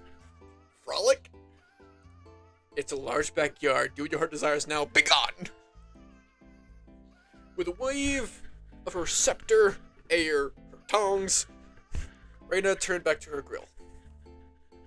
Newly dismissed, you and Cameron hustled back toward the riverbank, circling around the crowds until you reach an area strewn with lawn chairs. Deja was right at the center, lounging with her bare feet kicked up at the edge of the unlit fire pit. Incoming! The two of you broke into a run with a ramparts clatter, campsite on their skis, and flopped into Deja's lap. You stopped right behind, bending and sweeping your arms down for a lavish bow. Hello, darling! Oh, this is what I call a stylish... Now that is what I call a stylish entrance. While you, claim the second lawn chair, Deja lowered her head, a faint frown crossing her face. Cameron, why do you smell like smoke? Because I was cooking. She raised a single brow and Cameron set up to pass the buck, scrambling away to perch her armrest with a mischievous laugh. Levi was supervising? Yeah, I stole a whole thing of charcoal for later. I'm kidding. Rance put us both on grill duty for a bit. Ugh, and before that, I was helping prep the food too, putting all the skewers together and all together stuff. You didn't get a break after moving the groceries? I got like 5 minutes. I swear, if we've been caught actually cheating, I don't even want to think about it. What are you up to, Levi? Fuck. These guys are complaining. Oh well. I was indoors decorating cupcakes. What? That sounds more fun than work. Not necessarily. I'm guessing it was an unholy amount of cupcakes. Something like that. The impulse flickered briefly into your head to reveal who's been helping, but before you could raise a point, Cameron stretched out the grass with a cozy sigh. Well, we finally get a little downtime now. How about you, Deja? Your roommate grimaced gently, gesturing at where her heels lay abandoned under her chair. After done delegating, Reina asked me to bring more care packages to her neighbors to apologize for all the party noise. I guess they gave her more time to sneak around and reset the scavenger hunt too. We are unfortunately playing on the level. Hey, check it out, 10 o'clock. A glance couched to one side, applying two people with a reliable net on the riverbank. Nearby, a third person snagged the spare case, the drink established in the corner of a makeshift court. I had to say, it looks like a safety issue. They're all adults. Besides, it looks like they know what they're doing. Just because they know what they're doing doesn't mean it's not safe. Fuck. Doesn't mean it's safe. As Deja waved a lazy hand, one of the strangers spun a volleyball in their hand, laughing at something their friend was saying. It certainly did look like they were in their element. Why haven't we ever played volleyball? Huh. That was a joke, right? I'm assuming it was a joke. Deja's easygoing smelled chilled, and you smolder a small chuckle. It's a little fast-paced, huh? Yeah, I don't know if you've forgotten about this by me, but sporks and I do not mix. Cameron shrugged, absent-mindedly ribbing up a hand of grass to fiddle with. Come on, volleyball's fun. What's so fun about it? All sports are the same. You run around, you sweat, you go home. It's way more than that. For one thing, the players are in different positions, and everyone's got their own strengths. So you have to build a team first, and you have to do things like, are you a quick tempo team, or are you built around your libero? Around your what? And then if you're an aggressive team, what happens if your rivals are aggressive? that's why I prefer solo. I'm not a sport person. If it doesn't involve throwing hands, I don't know. If it was really defensive, then you gotta adjust and fly, and then like whoom, bam, slam, shoot, and Cameron, where's this coming from? How come you know so much about volleyball now? Anime. The fact I know what anime they're talking about is fucking hilarious. Okay. Cameron, that's anime. In real life, you're gonna sit in the shade, and I'm gonna relax. It wouldn't kill you to get your heart rate up a little, D. Your laugh softly to spill the rising tension. You give your sharp look for expression softened to something calmer. Cameron had caught on as well. They eased off the pressure, turning to you with a rueful shrug. Wait, have you actually played before? I haven't.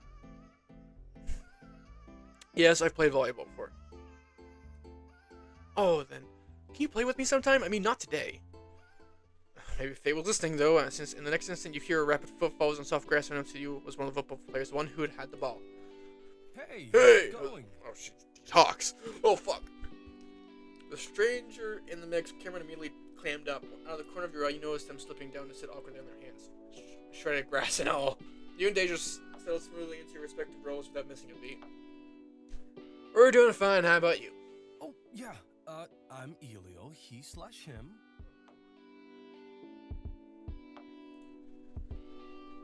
You took it a hand, you took it for a brief shake. I'm a male. Levi Anastasia. I would never get used to the he/him pronouns. She, her, thanks. And this is Cameron, they, them. Cameron meekly nodded, but not quite making anything small. They meekly nodded, not quite making eye contact, as they mustered a small smile. Nice to meet you all. So, hey, Elo jabbed a thumb over her shoulder, pointing to the volleyball court with a bright grin. my buddies and I are gearing up for a game, and, well, 2-on-1 isn't exactly an even match. Any chance you three would want to play? Just for fun, no points. Unless you want them. I think Glenn is you gotta have him actually prefer to play for points no matter what he said. Here was Cameron going opportunely practically fall into your laps. But when you look at them, Cameron starting their legs looking a little shaky. You know, give us a quick moment. No prob. You know where to find me. Merci. Elo jogged past with friends at the beginning. Deja helped you nudge Cameron up and toward the big willow tree, its trailing branches giving you some privacy from the rest of the party. Cam, weren't you just saying you wanted to play? Yeah, never mind. I changed my mind. Hands missing the helm of their hood. Cameron kept staring straight down at their feet. All traces of their earlier excitement snuffed out completely. Cam, is this because... No, I know you don't like sports. Forget I say anything. I got carried away. I know it's fine. We can sit. I don't want to play. You and Deja exchanged silent looks. It was never easy seeing Cameron freeze up like this. They were a sincere person, always ready to have fun, but when they had also a huge wallflower, whose anxiety often forced them to stay on the sidelines at large events, it was unfortunately very easy to guess they were mentally shaking themselves for backing down. This time, when you look at Deja, you tilt your head, looking dryly between her and Cam. Well, it's a party. Better in his backyard than an actual gym. The fact that she was considering was a major concession, but one you knew she'd be willing to make. She was a strong-willed person, you love her for it. But Deja was never one to crush her friend's wishes outright. The problem was that the particular wish involved physical exertion, which Deja loathed with perfect simplicity. Cameron was already backtracking, so as a friend to them both, you merely had to contribute a little change of perspective. How about this? What are the odds that we play volleyball today? Deja paused, tilting her head with a thoughtful sound. More importantly, Cameron paused too, and actually peeked up at you, starting to look casually interested. 3? 3? Man, could be worse. At least it's not 2. A 33% chance is still 33 more than I'd prefer, but she shrugged gracefully, shredding her veneer of hesitation and sliding her hair back over one shoulder. Also, some cool ass braids. Are they? Fuck, I'm trying to remember what. Is that cornrows? Is that what it's called? I am probably wrong. Yeah, I'm probably wrong as hell. I don't got that hair. I got cat hair. Them's the rules. Them's the rules. Them's the rules.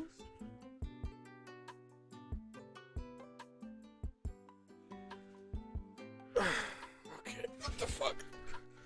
Though we're giving you the option to play through Keyframe links as locally as you wish, sometimes you have to step out of your comfort zone to enjoy what life has to offer. What are the odds? This game you, Deja, can play in the name of trying new things. Based on the event, as in this game, your character may participate in the following event. For example, during the barbecue, your character asks Cam to play Watto. Determine if the trio should play volleyball. Heads up, or Rick does that moment as an example, but when it's your turn to be prompt, we won't read the goal to promise. The two ways to play for when you start. You prompt someone to play, a character prompts you. The prompter says, what are the odds of an action? Then they want to see the prompt do. The prompt will give you a number between 1 and 10. Higher number, the lower the chances. The two count down and say a number between 1 and the response. Example 1 and 5. If they chose the same number, the prompted has to do what they asked them to do. If they didn't, then nothing. The fuck? Alright, whatever. We'll figure this out. Ready? 3, 2, 1. 2! So, that's how it works. You have to do the number. Well. Oh, nice. Before they could help themselves, they helped fucking them. Some of that excitement from earlier as they lit a lap on the bike. Decide they just not on a sugarhead. It was impossible to be upset if they were going to be this endearing about it. For the record, you don't have to back down when it comes to us. I know, I just didn't want to push you. It's not fun. I'm the only one who wants to be here. I'm gonna be okay? Took a breath and let go of the hoodie, nodding as he lifted their head. Yeah, I want to try. I have both of you, so it's not as terrifying as I think. Just say the word and I'll whisk you away. No questions asked. I'll keep it in mind. As you move toward the volleyball net, one of Elo's friends caught sight of you first, lifting an arm for a friendly wave. At that, Elo turned to face you, wearing a wide, beaming grin. Hey, you want to play after all. Count us in. That's great. Let's get some quick intros out of the way. Gang, these are our opponents. Opponents, meet the gang.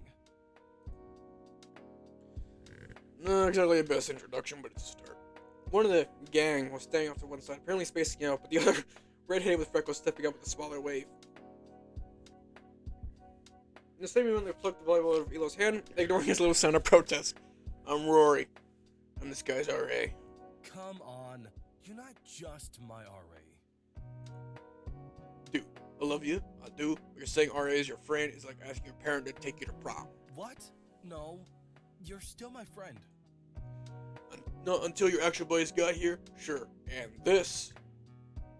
And leaned over, looping the third student under her arm and tugging him closer. Is Keegan. But both of us prefer he them pronouns. It takes use they a little more often. Don't take it the wrong way if they don't look at you. Usually halfway out of the whatever's going on. I'm listening. Sometimes you are, buddy. Sometimes you are. Like he's no side characters. Keegan rolled her eyes gently before tilting her head at you. What's up?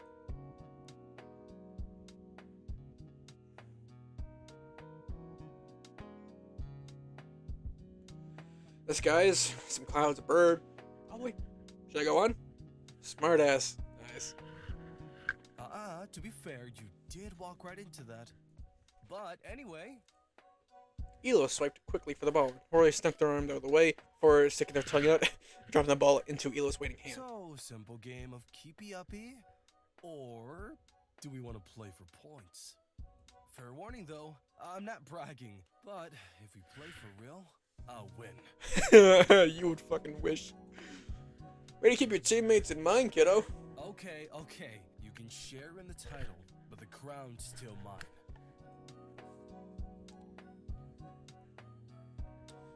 There was a glint in his eye again, a hint of competitive spirit hinted by that easygoing smile.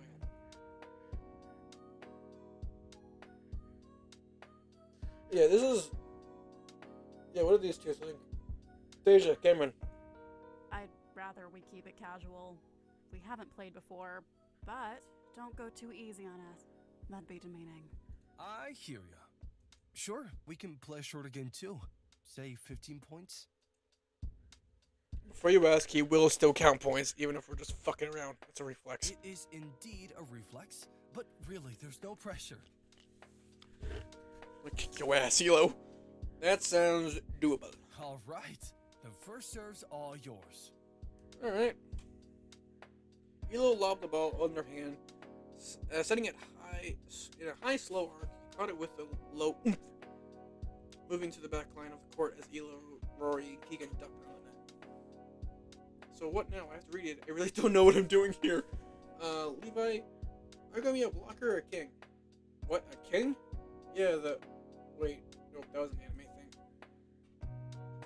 Shit, that's it, we're screwed.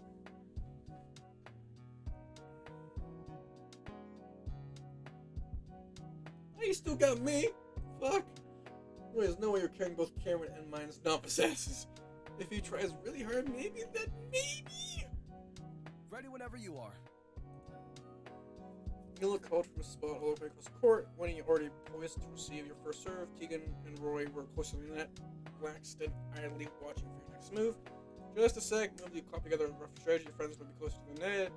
Doja to set, and Cameron to block and spike. You have to cover the rest of your own. Standing at the back line, you toss the ball up then twice, testing its weight, then shifted your weight into a familiar stance. The ball spun a little in your grasp as you searched for the right grip. Looks like someone knows how to play. You can tell it's been like 6 years. Sure, you had a little pregame warm-up going over there. It's an athlete thing. It's not really an athlete thing, it's just a thing.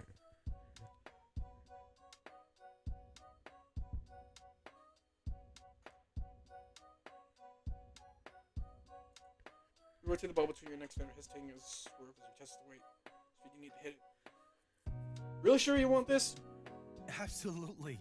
Don't worry about it too much. We're here to have fun. And win. Oh shit, okay. In real life, fight yourself paced, quick action, quick time events. So, this is, okay. I'm gonna move my mouse pad off my desk for a second. Put it down here, so I can put my microphone there. There we go. I'm glad no one sees this because it's the most humiliating setup I have in my life. There's a small running start, you lob the start up, and you hand met the ball with a hearty smack and it flew neatly over the net, spinning fiercely as it plunged toward the ground. For all of his eagerness, Elo twisted too far as he moved to receive, and the ball smacked cleanly off his bicep, bouncing clear out of bounds. Holy shit! Nice kill! Cameron spun for a high five, and Version completely forgot as they let out a scream. They just even clapped there a few times for a small smirk. Hey, that was a good one. I move this all my shit out of the way just for one little thing. Worth it. Elo returned the ball core of the choco. Volleyball tucked safely in one arm. Oh, if only this was a real match. Do you play often? A little. A little, he says. Someone's eating his humbulos today. Watch that serve, buddy. I know. He shrugged off his friend's sarcasm with easy familiarity, then settled in for simple underhand serve. Holding back. Oh, thank God. We've been spared. After a few more volleys and some near misses, you found a clunky but steadily improving rhythm. You got some really good teamwork going on over there. Billy bounced the ball back and forth to your side of the court, and Cameron slid sideways with reckless determination to intercept it. Oh, thanks, not so bad yourselves. The ball didn't manage to make it quite over the net, but just that moment, Cameron couldn't catch it and then dropped back to line for a new serve. I can press spacebar. Thank God. I was clicking the whole time. Ew, I didn't even read that one. Eli did most of the running on the side, though Rory was convincingly conveniently nearby, anytime the ball veered into an unpredictable direction. Keegan was, thankfully, a lot more lenient. They never strayed from their spot, saving their energy so they could jump, spike, and go idle again. Although the match was fairly even, albeit thanks to a lot of different levels of effort, finally the game was heading for its natural conclusion. An exciting aroma of grilled food was starting to get really distracting. You could tell you were the only one sniffing the air. Hopefully. God help me, this volleyball was starting to look like a very delicious grilled onion. A whole onion? Yeah, all charred on the outside, sweet on the inside. Okay, how about we call it after the last volley? Yeah, sure, then we get some food. It was a weary course agreement. Elo laughed, stepping back as he prepared to serve. You think they have dip? I mean, yeah, that kind of party doesn't have dip. No, I mean like the layer stuff you have to make. Like 7 layers, 12 layers. Hey, focus up, guys. Also, 12 layers is too many layers. Rory, everyone ready? Eel launched the final serve and the court plunged into slow motion. He leaped, arm swinging, his hand met the ball and sailed direction toward the backline where you stood. That was okay. It was as if you were moving through water. Muscles weighed in protest, and you could hear the echo sound of your friend's voice as you cut across the grass. The sun swings out your feet behind the cover of the clouds, and you position your hands just beneath the ball. Sparing your hips and grounding yourself, you manage to bounce it back toward the net, just in time for him to close the gap, open and tap it delicately over. Elo dove but missed. Ball thudded onto the ground, securing you, Deja, and Cameron in the match. He shoots! He misses! You okay? Elo sat up, his hat askew and his face smeared with a little dirt. Damage couldn't be worse than a scratch or two, especially if he was laughing like he was. Shit, you got me, bro. With a hand braced in the grass, he kicked smoothly back upright, tapping the ball with one foot to roll back over within bounds. Quickly, carelessly, he tucked his shirt up by the collar, using the fabric of the to wipe some sweat and dirt off his chin. Good game, GG's. We won.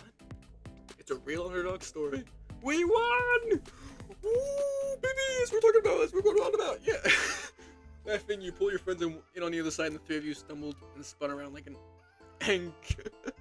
like a lopsided final. We did it! See, it wasn't that fun. You didn't want to play either. I still never want to play volleyball again for as long as I live, but I'll admit it was pretty fun. Is this thing on? Vood's ready one? Can I get a hell yeah? It's like seagulls on the boardwalk. Every single person on the board turned. At this point, the self-service tables were a mountain range of loaded trays and full-wrap goodies, but all eyes were on Reina, as she stood with a megaphone in one hand and a spatula in the other. As her entire guest list stared at her in hopeful silence, she rolled her eyes, then disbanded her spatula overhead. I said, can I get a hell yeah? Whoop, whoop, whoop. No way you're gonna embarrass you. No way you weren't going to embarrass yourself. Fuck it, sure. There's your class dealer shrug. Steven Seal seemed to roll over Vice President. She cupped her hands around her mouth. Hell yeah! Hell yeah! It wasn't long before the crowd broke into cheers. It wasn't just like the spell was broken. Alright, kids, you better get going. You're not eating? Oh, trust me, I'm eating. I'm just gonna look for my partner first. I'm gonna bounce too. Gonna wait for the line to calm down a bit. Oh, okay. Thanks for playing, guys. Yep. I'll see you boys. I'll tell them you're in line, alright? Rory disappeared in one direction, Keegan drifted in another. Elo turned to the three of you, his smile going a little lopsided as he hazarded a question. So, are you guys getting in line too? I'd be skipping it if I could. So, yes. Deja's the SGB Vice President. There's kind of in charge of the setup after Reina.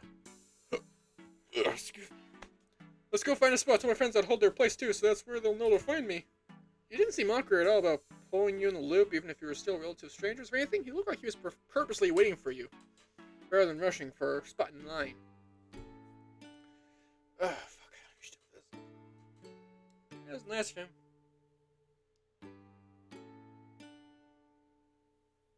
He's a good guy after all. Yeah, like, just chill. Friendly stranger on campus, of course. You only met the guy in particular sweetie. You won't decide you were so much of his time and attention. Yeah, sure, sounds great. Listen, I want the cupcake man. I want Jamie. Quickly, you hustled over, bunching together in between the other students, waiting excitedly for their turn. Elo turned to and fro on tiptoes, searching for the crowds beyond. He dropped down with a shrug. Well, if they're not here when we get up, they'll just grab an extra set of everything. Only a little extra? Jolted. Elio jolted forward as someone thumped a flat palm between his shoulders. Ah! There you are. Oh shit! That's awkward. That's been yours, the language smirked. Hey you. What were the odds? Hey! Suppose this scooter story from earlier? The scooter story from earlier, huh? You already know Percy! Yeah, that's me, he, him, so perhaps you heard what happened. More or less, something about a rom-com. Deja! Well, in any case, I'm Deja, see her, this is Cameron, they, them, and you've met Levi. He, him, by the way. Yeah, for real, though, sorry about earlier. I wouldn't, With a general clap, It was together, bending forward slightly as he smirked or replaced with a genuine apologetic smile. I know I was really joking around, and maybe you thought it was funny, in which case it's all good, but I'm still gonna apologize. I usually don't go that far when I'm meeting people. Well, actually, I do. Which one is it? I just laid on pretty thick, and I think I won't meet someone again. It's a bad habit, and I'll own up to that.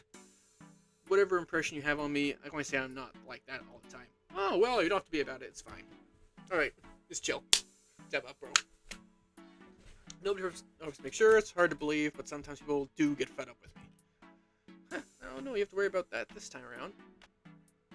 Deja, what are you saying, girl? What? You stepped delicately on Deja's foot. Decided not to repeat herself. You reached the front of the line. Ayla started passing paper towels, paper plates. Fuck, a paper towels versus plates. Poor man's plate. That's it. Down to each of you, looking around one more time as he did. Jamie is not with you? We found a good out-of-the-way spot to eat, so he's holding on to it. Just us on food duty. Wait, Jamie as in... Let the kitchen sit before you think about it before I say what to do. I'll be the one to think about, yeah. Just a coincidence after coincidence, isn't it? Your luck today has something else. That means tomorrow's gonna be really bad. Or yesterday was really bad as well, but you just didn't notice. Still, you had enough presence of mind to know that what you said mattered here, especially if you didn't want to tip everyone off with an earshot. This small show you look down, picking up a pair of tongs and sliding you. I don't have tongs, but I play with like chopsticks usually, so. I only meant... Brandon asked me to help out earlier. Jamie is here. I asked him if he would, but he didn't know what the barbecue was happening. Percy and Elia underwent two reactions in quick session. Conscious curiosity at your explanation, then a blank, undisguised shock at Cameron's comment. A tomato slice off Elia's half-assembled burger, and without looking, Pierre held out one of his two plates to catch it. You asked, like, in a conversation? Wait, now I need to double-check. Jamie as in... Porter? Percy lowered his voice to whisper, and Cameron hesitated before nodding. You and your roommate twisted around to look at him with quizzical expressions. Since when do you know Jamie Porter? Well, I mean, we've talked. I don't know if we're friends, but I see him around on campus sometimes. That was unexpected. Cameron had told you both prior to meeting that you and Deja and kept the minds in the books, driving to and from school with barely a thought for social interaction. But now it's coming out that they did something on campus. Did he was in the same program as you, or did Cameron have exclusives that I've told you about? Huh. Percy glanced at Elo, and Elo glanced at Percy. The look passed between them, reminding you of the way you, Deja, communicate with your expressions alone. Don't get us wrong, we're totally fine. We're just surprised, that's all. Yeah, no offense, but Jamie hasn't made any friends since we met him. We thought he didn't know how. Well, that's a little... Yeah, I can't say I haven't thought that sometimes. Not the sociable type. Let's put it that way, sure. But if you two already know him, want you together? Cameron balked a little, but Deja pressed a drink cup and napkin to her hand, and taking the chance to give a small encouragement smile. Sure, if you don't mind. Why not? Sweet, Percy, is that enough food? Oh shit, hang on, let me just... You would load it up and clear the table in a few minutes, chatting idly as Percy led you on a long, courteous routine around the yard. I think that's how you say it. Thanks to the absolute abundance of food, Paper barely paid you any attention, and so you're all the way back to the riverbank. It turned out the Adelaide spot was the fire pit. Long branches of the willow tree was one of the already occupied places. Oh, hello, Cameron. Jamie, you made it! Cameron bounced forward with uncharacteristic ease, and Jamie tipped his head to one side, his eyes gaining the faintest of twinkles. He didn't quite smile, in effect, as Percy ambled over to drop the plate on his phone. He even dared to frown. What's this? Exactly what you asked for. Whatever I'm having. Percy dropped to balance himself on the armchair of Jamie's seat, and Elo settled in on the edge of the fire pit with a soft chuckle. You and your friends arranged yourselves almost in a mirror image, though Cameron sat on the grass so they could use the fire pit stones as a table. Deja tugged herself cross-legged into an arm, remaining in a chair, as you tug yourself sideways to sit on the arm. I do that too, where I sit on a chair cross-legged, but I don't do that right now, because I'm wearing cargos. It's hard to do it. So we hear you've got some friends you want to introduce us. Where? Jimmy blinked and he didn't. When he didn't give up the joke, Rolly wrote his fucking hell, I'm having a stroke right now. Percy rolled his eyes and stabbed his fork into a chunk of grilled chicken. Never mind. I was gonna make you introduce to Cameron and Levi. That sounds unnecessary, but hello. He nodded to Deja, and she lifted her drink to a tiny toast before taking a sip. Oh my fucking. Hi, Deja, Shihiro, I already know you. Sure. They lifted at that, and you tucked into your meals. Deja changed the subject, tapping her fork thoughtfully against the plate. Shit, wrong button. Elo, you go to the campus events, don't you?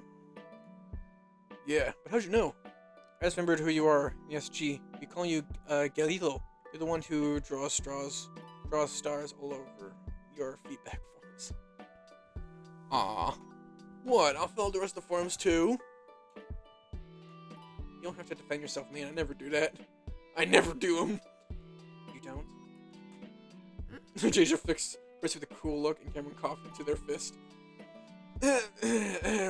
Danger's on the board. Oh, I mean, I'm so very looking forward to filling out a form later. In your defense, these forms are really long. Remind me to look over your shoulder sometimes when we're handing them out. Shit. You retreated into your plate with a sheepish mumble, and Jamie chose then to reach over, sliding a patty and a half of a bun onto Elo's plate. Oh, this is gonna be strange to my quadruple decker. Quadruple decker. There we go.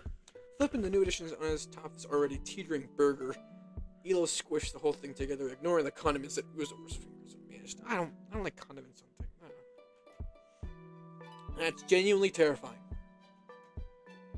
I've seen him accomplish worse. Are you not that hungry?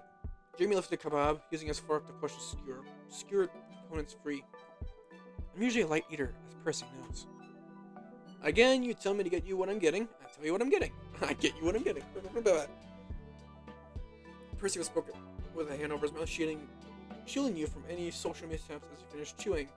Once he was done, he pointed his empty skewer, flicking it between Jamie and Cameron. And hey, don't think you're not explaining how you know each other. The public wants to know. It's me. I'm the public. What a coincidence. I'm also the public.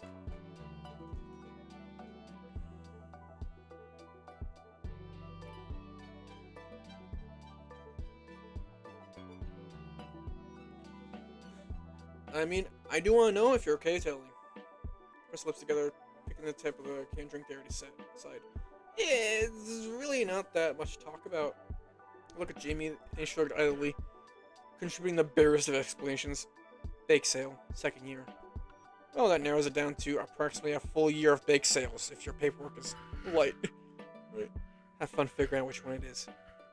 All I figured out so far is you're both third-year students. Jamie and Cameron nodded, and Deja twirled her finger to indicate someone else. And the rest of us are second years? Yep. Astrophysics major.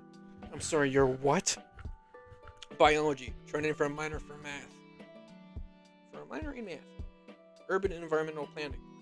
Cam and I are both political science, but Cam's also majoring in philosophy. Philosophy? Percy, isn't that your current bet? Sure is. The two of them looked pointedly at Jamie, who calmly took another bite of salad. Maybe that's how we met. I'm not telling. Why, what's your major, Jamie? You won't tell us. We literally live with him and he still don't know. You weren't sure which half was it on, the fact that these three were roommates or the sudden emphasis on the mystery that was Jamie Porter? If I had to guess, I'd say some kind of engineering? Pre-med track? He shook his head twice in a row.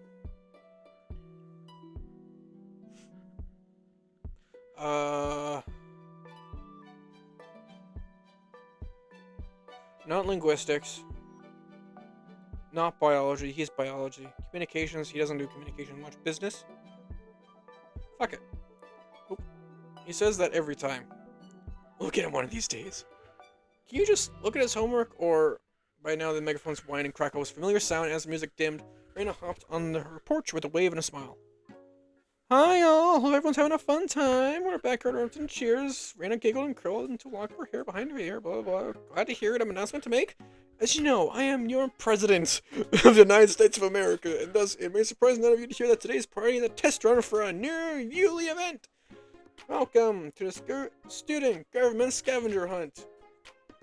Murmurs swept through the crowd, and heads turned back and forth as people tried to guess where the game would take place.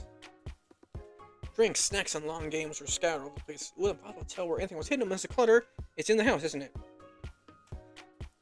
If you're busy eating or chilling out, feel free to keep doing that. But I'm pleased to say that we have a prize up for grabs set aside from our funding for this year. You can form teams up to 3, and the prize will be evenly split. Be the first to bring me all the items on a list, and you'll win $500. Sounds collapsed instantly in a storm of whoops, howls, and downright feral screeches. And the chaos trade class with Damon and Cameron, it was time. You know what we must do. Win! Not if we find everything first. Halo grinned wildly, looking at the 3 of you as you made a questioning glare. You roll in return and lean quickly from the place before hopping behind a trash can. Landscaper up as you stood the stretch, leisurely tugging at a lock of Jamie's hair and skibbling aside to avoid a slight light swat. Well, oh well, looks like we've been rivals for a bit. It looks that way, yes. And just like that, the gauntlet was thrown, and Elo had shown his competitive spirit during the volleyball game, and now that cash was on the line, it was his turn to show how driven Deja could be. Strategy? We split up, divide and conquer. Who's gonna go with... Teams, get ready! Oh, fuck you. Your targets are a chickadee plushie, a school t-shirt, and a flag with the board's initials on it. Your time starts now! Go, go, go! And Reyna lifted an air horn with her other hand, effectively muting any attempts to form a plane with a long, ear-splitting honk. Elo pelted away at once while Percy pulled James from his chair and ushered him in another direction. You glance at your friends. You mere had seconds to decide how to do this. We search, and we meet by the back porch. Levi? I'd search inside the house. I'm going inside. And I'll stay here. Cam, want to go out front? They bounced up and down the balls on their feet, all the way, all 5 indications. Percy sighed. Go get him, Tiger. For money! That feral. Oh, I love that. For money! Even though there was a cash was line, this is Brady's house and people were moving a little more carefully inside than out in the yard. You want to quickly through the dining hall, pausing as you reach the kitchen. Cupcakes you've been decorating are still here. Maybe they were supposed to be out there once the game was over. Grabbing desserts while everyone's distracted. After you work so hard, perished thought. You glance over their shoulder and noticing the dry smile hitting in cools. As he followed you, maybe since you've helped him decorate, he knew you weren't really that distracted by the cupcakes or by him. What about you, double-checking your work? He tilted his head non-confidently, stepping aside and reaching up for an open cupboard. I'm multitasking. Uh-huh. The scavenger hunt. Is that not what you're doing? Oh, right. So anyway, turn your eyes away from his back and shoulders to open a few cabinets. Any secret hiding spots in the kitchen you want to share? You tell me. Your friend is on the board, isn't she? You grunted as you jumped to wave your hand around the top shelf of the pantry. Yeah, but oof, Rayla was the only one in charge of the scavenger hunt, plus you were here a lot longer than I was. My first time at Rayna's house. I was too busy making cupcakes to Snoop.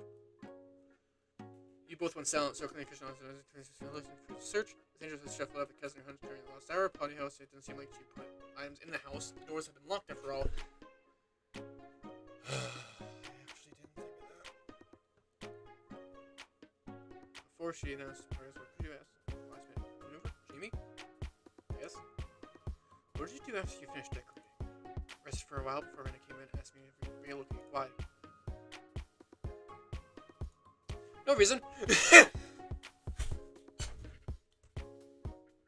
Darting to the oven, you rang the door open and shoved your hand in, seizing one of the 3 plushes sitting in the baking dish within. Aha! What? Jamie frantically slammed the fridge shut, barely having found a plushie of his own. But you were faster, as you wheeled around, took the chickadee under your arm like a football, and lunged for the back door. A mere instant before you made it to the dining hall, something flashed in front of you, and you bounced up the wall, cutting off your escape. A wooden spoon? Hey, those are Reyna's! It doesn't have to know! Jamie's hand flicked over, and you catch the specialty that he tossed you. And since you helped me earlier, I thought you don't make this a fair fight. What the fuck? Alright, then you're asking for it. Take that, and that, and that. Clack, clack, clack. The sound 2 specials knocking arms off each other. Ridiculous, of course. Boom, boom, boom. Both each way you inch forward. Till Jamie was prompted to take a more ambitious swing. Instantly he ducked, and as he teetered off balance, you spun to blow for the door once more. Bing, bing, bing, bing. I actually fucked up. I was so slow. Jamie was across the kitchen, and your heels are fresh because you're cool. jumping through, touching Arena. Here, I got it. That's what I'm talking about. We did it. Deja and Cameron were already there, throwing a flag at T-shirt in the air with a giggle, raising her horn, and quite honk. Ah, it's game over, everyone. Yes. How did I get that wrong? The sheer volume of this victory knocked you over, and Cameron in a bout of hysterical laughter. Even Reina struggled to keep a straight face as she held up the sealed envelope. Alright, I guess you earned it, you spoils. The envelope was open as soon as she ran the porch steps, and she bolted a handful of crisp bills, slapping them straight into Cameron's hands. The rest went up in the sky. Oh my god. I wouldn't slap someone for that, but I'd be pretty close. Yeah, boys! Boo! At least be humble about it. Can't hear you, busy gloating. $500. $500.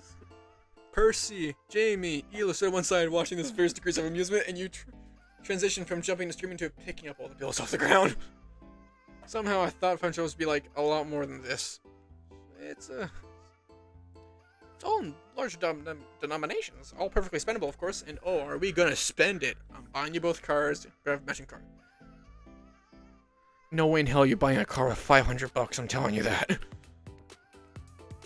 I don't hate giving you rides, but I'll say it again: matching cars. What about parking or the environment? You have a distant transit system. That's actually the problem with most cities. Alright, shut up, nerd. Even though I agree with her on every level there. Cameron threw a hand up in defeat, fanning themselves huffily with their handful of prize money. We'll buy you a city instead, one close by so we can visit. I didn't even know it's possible to debate this much over prize money. Your fiercest rivals of the day stroll closer with varying degrees of enthusiasm. Elo chuckling as they look peacefully between you and your friends. I would have put into savings, I think. Or you'd be ordering takeout. Or where'd you find that bird anyway? In the oven. Ha! Just like Thanksgiving. That's clever. I didn't think of that. Internal schedule wore off and you slipped into casual banter. Deja looked around the refilled envelope in her hands with pursed lips. We should recount all this, actually. Yeah, I think there's some grass in there now. Want to sit? And then finally, the festivities begin to wing down. Evening crept closer, and lights strung through the yard flickered out to replace the dwindling sunlight. Comforted by the softness of the spring breeze, you stretched out your legs on the lawn, leaned back onto your hands as you listened to the conversations around you. Mind if I hand your share out later? Yeah, there's no rush in the car, maybe? Cameron reappeared and flopped down next to you, having disappeared to spear an entire stack of fully packaged Tupperware into the car. We're all set, but I'm gonna keep hanging out. I told my parents I didn't have to wait. Having to wait up. It's been a while. I wouldn't mind a little more time off my feet. Deja rolled her head slowly back and forth, and gravity pulled her braids back as she stretched. You took her cue to relax as you scanned the gradually emptying yard. You felt your shoulders slopping down with the weight of a day well spent. A bit more fun than you expected. But you meet some new people, though, a series of coincidences that strung you all together below the willow tree in Reina's backyard. Somehow, by a handful of chancing events, you'd end up with 3 new acquaintances and a collection of new, colorful memories. You couldn't help but wonder what's next. So, what are you guys doing after this? Watching Percy steal your prize money, I suppose. What?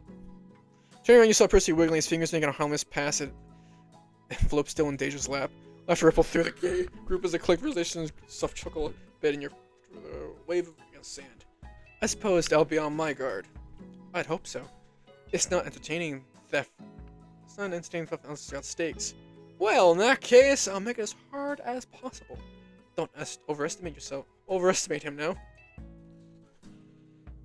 Do you 3 live nearby? Levi and I live on campus. Cam commutes from farther out. That's cool, we're on campus most of the time too. Kinda weird, we haven't run into each other at events before. Well, it was just Leo. Early on, it's kinda new for us. Yeah, it's been fun hanging out. It'd be dope if we kept in touch for you know, the next party or whatever comes up. Elo dug his phone out of his pocket, unlocked it, and held it out. After a bit of self-conscious hesitation after entered his position, he smiled a bit nervously as his arm lowered. I mean, only if you're down for it. No pressure, seriously. So he said, but you're giving the number to Elo?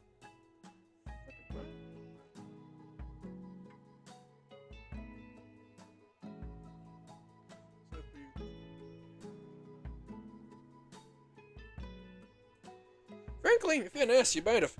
Probably just click with the people you met with, but you don't understand us with flying colors. Sure, no probs.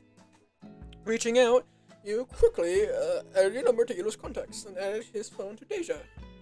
Handed his phone to Deja to a continuous exchange. Guess we'll be seeing a lot more of each other then. You think so? Well, when Elo says he wants to make plans, he usually makes good on them. And those plans all involve you? Oh, they've got to be. I'm his favorite. The protest of hanging out with Percy more was prospect. Exciting. It hurt to be definitely a looker. He definitely knew it. He played up for last, but still, he had a sense he was a good person hurt. The numbers were traded. You noticed Jamie quickly saying look back. He didn't seem intent on joining in. I can't imagine the campus boyfriend giving out contact info so quickly. Missing against him with a quiet question, and he then refused right away. His faith in his friends seemed to buoy his doubts. And he nodded a little, granting sound permission for his number to be included in the group chat. You could be friends with him if your number seemed like the numbers didn't even do him chat. He lit up his own quiet, delicate way. Oh my god, anime moment. Almost as soon as Elo had his phone back, your phone pinged with a new message. Hey guys! Hi! Let me out. Hi, this is Percy. I'm gonna guess that's Cam. So, the number's Deja? Good. Yes, guess. So, I know which number you are. Jamie Porter. And this is me! Oh, what? Hey Levi, thank you for your assistance earlier today.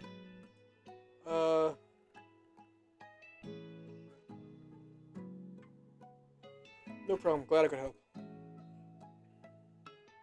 I do want to say I turned down your help at first out of habit. I did appreciate. No, don't worry about it. If you say so. Yeah, it's really okay, I do say so.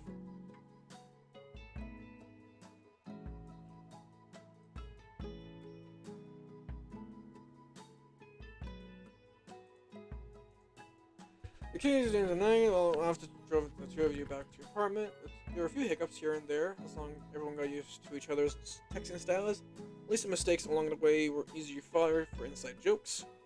But bit by bit, the lulls between messages got longer, and as sleepiness set in, mind wandered to the unlikeness of the day's events. You had met him by chance. Quick decision thanks to one event, it would have been so easy to have never crossed their paths. It had been a fraction of a second later. Or you've not gone to the party at all. Maybe you'd already be asleep by now. There was a part of you that couldn't help indulging in the flame imagination before he slept in a dream, heart fluttered at the thought of him. Just one day, the picture of him changed completely. He knew that what tomorrow would bring. Ah! Ooh, you got a text. Oh. Mwah!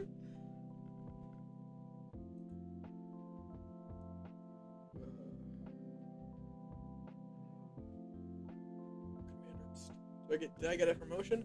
I don't fucking know. I don't know military ranks. Where are you going?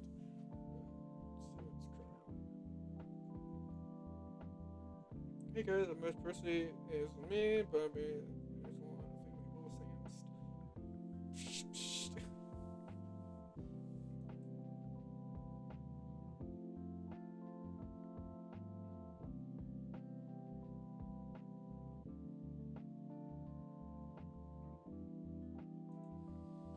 There, Cam. Exam season's almost over. That doesn't feel much better than worse. It means I have less time to study. Are you having trouble? No, it's just boring. Come, Cam. It's just you don't chase the two worst boring majors in the world. The major in. Wait. No, you can say it. It's true. Can we still get there if you want, Cam? Oh, good idea. I need two to study too. Let's make a group chat. Let's make a study group. You know what I mean. Well, I'm not opposed to it. That sounds like it'd be fun.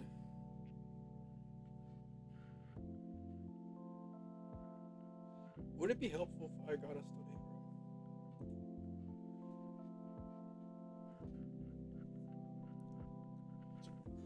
Do you need a link? Nah, I got it. Dope, thanks, Levi. Let's go tell Jamie. Then get a room big enough for 6 if Jamie's coming. Sure. No need to tell me, I've been reading all the messages. Chicken face. Excellent. Shouldn't you use an egg then? Oh! Shit.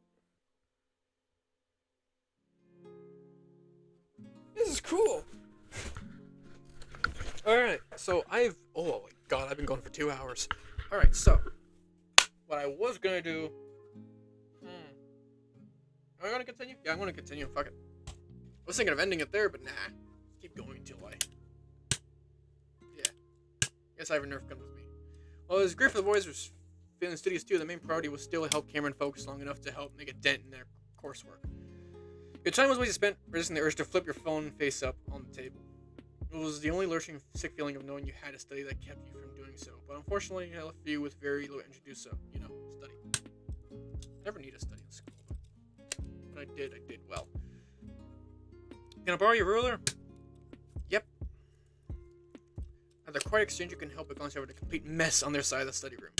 Books and binders formed a wobbly blockade, intersped with pencils and scrap paper. You could barely see their laptops hidden within. Wearily, plainly just a nest of charging cables. Thanks.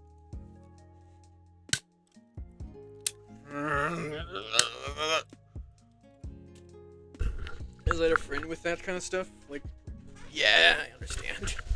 The attention deficit and trouble studying, yeah. This Cameron ears scratch of lead as Cameron crossed something out. You peek down at the mat. Something was wrong when Deja caught up your eye. Raising hand to adjust her lone earbud, she instead touched a finger to her lips, saying to let them keep trying. Showed her a quick wink, a weary curved mouth. I thought Deja was just keep trying. You won't intrude. You could hear the steam leaking out from Cam's ears.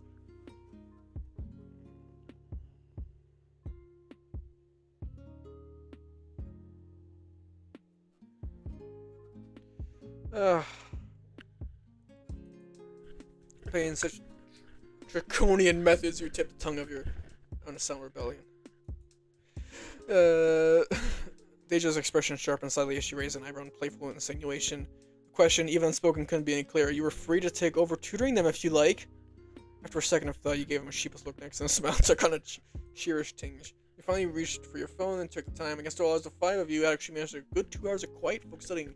Miracles did happen. And just like that, just left Jamie, who sat across the room from you, chin propped in one palm. He was easily the most relaxed of you, which makes sense considering all you had with him was a single book. He was clearly not studying despite showing up for the session. Was he planning to do it later? As if detecting his gaze shifted to meet yours.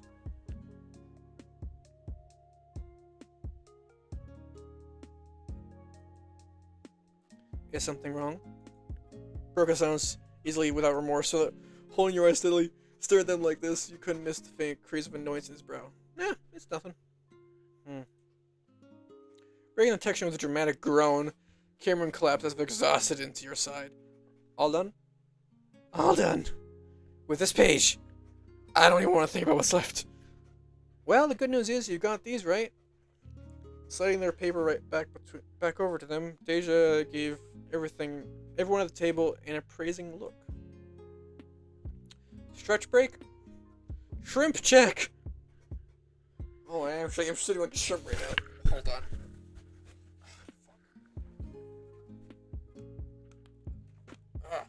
God.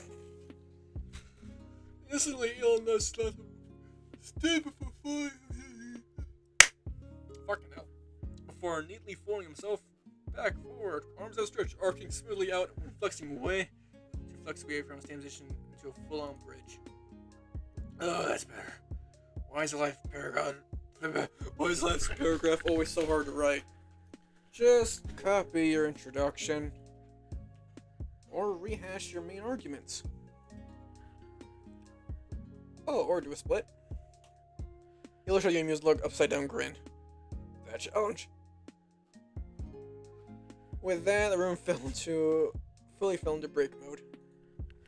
Cameron wriggled off their seat and away to the restrooms, and a flash and Deja settled into a gentle lunge on the door, stretching out her calf while scrolling her phone for a new study playlist.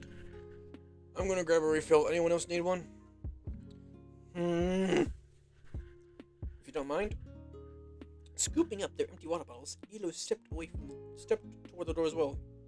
Percy seemed disinclined to follow for once, still marking something down on his papers.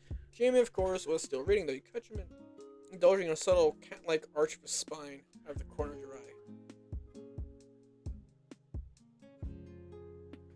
eye. I'm gonna talk to Jamie.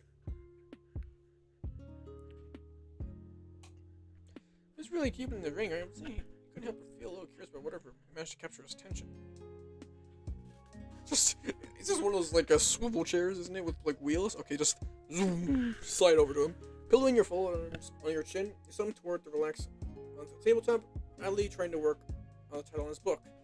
But if you're being honest, it was a good time to look at Jamie too, from the shape of his nose and the way he had a smile tucked in the corner of his mouth while reading. Your eyes slid down to the table as you realized he was writing something, scribbling intensely on the sheet of scratched paper as you realized his eyes drifted from his book back to his own. Jamie, are you taking notes? You glanced up, meeting your eyes with a hint of hesitation. Yes. He raised your eyebrows and took a pointed look at the study material piled all over the table. Jamie took the hand inside his book down with a little cough. I'm trying to solve the mystery in this book. There are some encrypted messages in the earlier chapters, and now the main character is collecting these within witness testimonies. He trailed off, tapping the end of his pen gently on the table. When you looked closer, the top of his pen was a jumble of neat letters and phrases. You had to scoot a little forward to see the rest, and... What kind of mystery book is making you do? Calculus? It's not making me do it. I just know it's doable with calculus and with physics, so that's what I'm doing. That is so very, very nerdy of you. Perhaps it is. I should say this isn't how I read every book. This one's an exception. But do you read a lot of mysteries? I wander between genres. If there are tropes I read often, it's by coincidence. Hey, there's gotta be some things you keep an eye out for. Oh? Like what? Science fiction?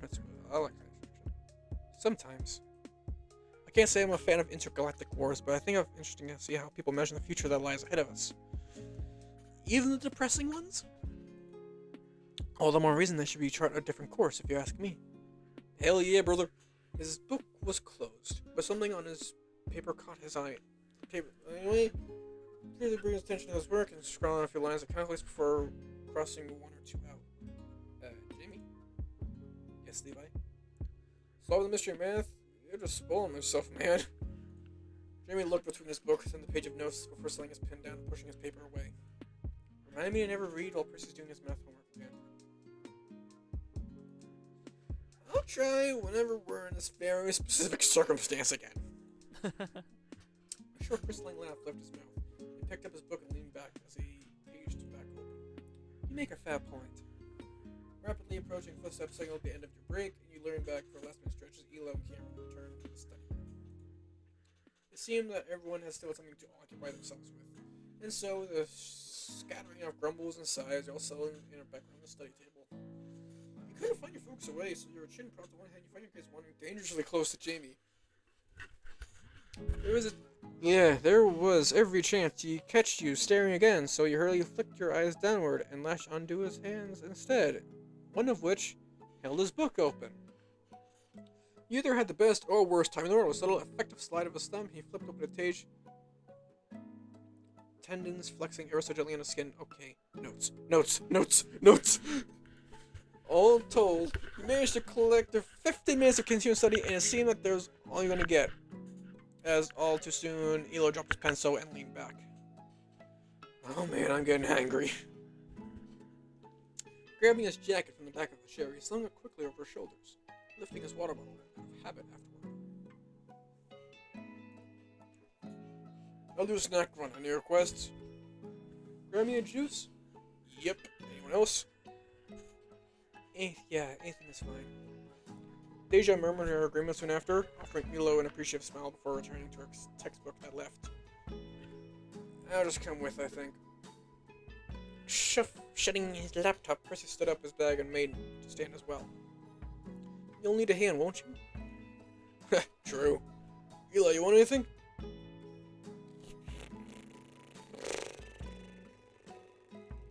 I can text you if I need anything.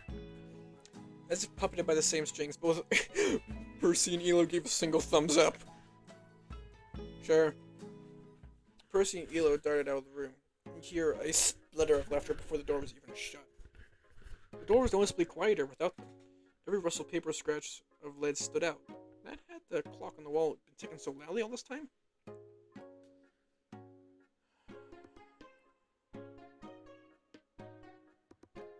Should have buckled down and get back to it. You should grab a pencil right there and look at it. No, so there, an idle question scribbled in margin? Margarine. I'm hungry. Circled twice and not yet answered. You were pretty sure you had a printout somewhere that'll help. Your focus resharpened, and you flipped out a folder notes to look at what you needed. How's everyone feeling? You dropped your own pencil and raised a hand to stifle a sudden yawn. I can't help myself. Actually, yawn from that shit. Same. Perhaps that's our cue to take a break ourselves. They just set her own pencil down and reached for her phone. Her phone empty seat on your right, then back down a silent yet blaring sigh that Percy and Eli are running you late. Why don't we head downtown? Wait, what? Her expression was so innocently dulled your hearing for a second, but no, in a second, Deja was on her feet, packing her bag and slipping her phone into her pocket. Weren't you supposed to be studying? Deja? What? What? Let's take a break, a proper one. I mean, sure, but what about you just vaguely at the table? She hummed in faint consideration. Honestly, you have time. Jimmy checked the clock on the wall and then slipped his bookmark free and flipped the page. If those two weren't back by now, it won't be at least for another half hour. Just for a snack run? He made a dry, doubtful sign in the back of his throat. They probably run off around campus first. Ilo looks like he needed to burn off some energy. Well, that settles it, no? Deja zipped her bag shut with sincere finality, turned to regard you with a coolly raised eyebrow. Sounds like you've got a license to relax a little, too. Come on, Levi, please. He made an expression of faint indignation, then facing Cameron's pleading eyes with practiced sarcasm. What am I, a hall monitor? Why am I the last person on board all of a sudden? Think about it, Levi. When was the last time Dee's been this impulsive, huh? They lowered their voice to a stage whisper, leaning close to give you a pleading look. In the glint of their eyes, you sensed a swiftly unfurling, near insatiable need to goof the hell out. It's a sign. You gotta run with it before we lose a chance. Who knows how long until we get back to it, eh? Eh? You know, it's not bad either. What do you say? Quick drive downtown, a little stroll around the city center? They ganged up on you in seamless unison. One earnest, the other one smug. Looking between you,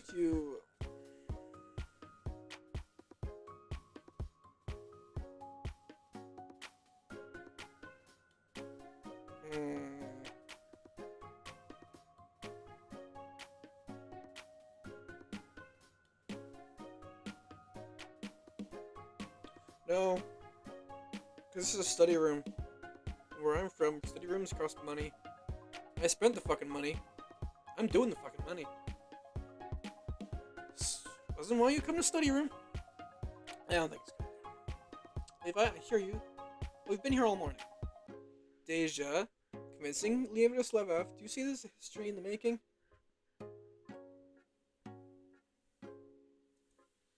Ugh. Okay, fine, but for the record, I'm against it. You grabbed the essentials out of your bag and stood. When the study room had a digital lock, only lock for reservation expires. Everyone's things will be safe. Ready?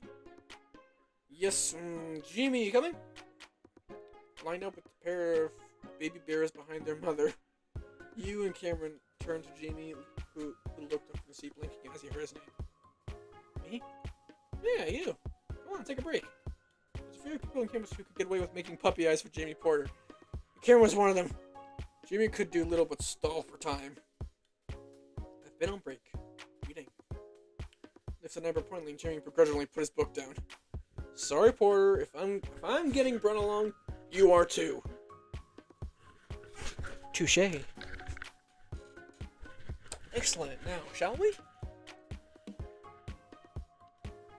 After locking up, the four of you head down to put and out the building's back exit. Cameron's van was parked a blessedly short distance away. I love the amount of stickers in there. Deja took the seat up front, and you and Jamie took the middle seats as Cam started the engine. You propped an elbow against the window and let your gaze wander. All good in the back? This time of year, the car was just warm enough for comfort without requiring the AC to blast at full force. You gave them a helpful thumbs up. The other rear view. Peachy Keen. Jamie? I'm fine, thank you. They nodded, turning, motioning to more Bobby back and forth dance as the car playlist provided by Deja naturally transitioned to something more upbeat. Sweet. Hey, Dave, what do you have in mind? What'd you have in mind once we get there, anyway? Good question, Jamie. Any preference? Her tone was perfectly cordial. As she gazed down passively at her phone next to you, there was a slight rustle. You caught Jamie struggling smoothly in your periphery. Arms folded peacefully in his lap, he was seemingly content to share placidity at the front windshield. Though he smelled Deja now, reaching up to tuck a loose strand of hair behind his ear. Not really. I was under the impression you had a grand plan. It's always nice to ask for the guests' preferences is all. And your three are my hosts. Would you prefer babysitters? You stifled a laugh out of the back of one hand, reaching forward to flick Deja gently in the shoulder. D? Yes, I believe I was promised cookies and milk. Deja chuckled against the mirror with a smile, and just tasting melted away. Not that Jamie seemed to be unbothered by it. Jamie's mouth twitched ever so slightly, and you caught Cameron's eyes in the rearview mirror. Ever from the faint pitch to the brow, they were startled by the sun tension as you were. Then Deja chuckled and looked up, smiled to the mirror and melting any chance of her teasing away. Not really. Do you have any downtown haunts, Porter? Miraculously, Jamie smiled back, naturally enough that you easily forgot Deja had just called him a child to his face. I do. Care to go first? Nope. Cam? Oh, I like the coffee place. Not as much as the one on campus, but you try a little bit of everything. You can find something you like everywhere, right? Sure, I suppose you'll find what Deja preferences is. Oh. We very well just might. You all watched several hundred yards of roadside roll by before Jamie quietly broke the silence. You commute, Cameron, don't you? Oh, yep, I come in for work pretty much almost day. But at least I've got a pretty regular schedule because of that. Do you find it difficult? Commuting? Nah, I don't mind it. I mean, I like driving for one. Best designated driver you ever have, hands down. Deja chimed in calmly, throwing a quick peace sign before returning both hands to her phone. Oh, yes, lucky you, but, yeah, I don't know. Home's not that far. If I'm really tired, I just stay with Levi and Dee for a night. Jamie hummed, then turned his stare on the lampscape passed by outside. Though he'd broken eye contact, he didn't look disinterested, like he was just processing his thoughts instead. I see. Oh, turn here. Turn in. Beep, beep! I don't feel safe with this driver. Downtown Fairland was a little too far from campus on foot, but the color small town vibe drew visitors every day regardless. As storefronts rolled into view, you sat down in anticipation. The time of year is about when businesses start moving their displays back outside. You spot a few signs and racks out in perceivable and hanging flower pots swaying in a gentle breeze. I don't know why I did that. Over there. Yep. Another reason Deja was almost always in shotgun, she had a gift for finding open parking. Eagle-eyed, despite the fact she lounged in her seat, she pointed out a spot within a minute. A crunch of gravel, a cough of the engine, then the cheerful beep of the side door as Cam hit the button to slide open. Alright, kids, let's roll! This game is really long. I thought this was like a shorter thing. Alright, so I'm gonna end it here. And I wanna bid you all adieu. Have a good day, everyone. And I'll see you all in the next one. This has been Alexios of Earth, signing off. Bye!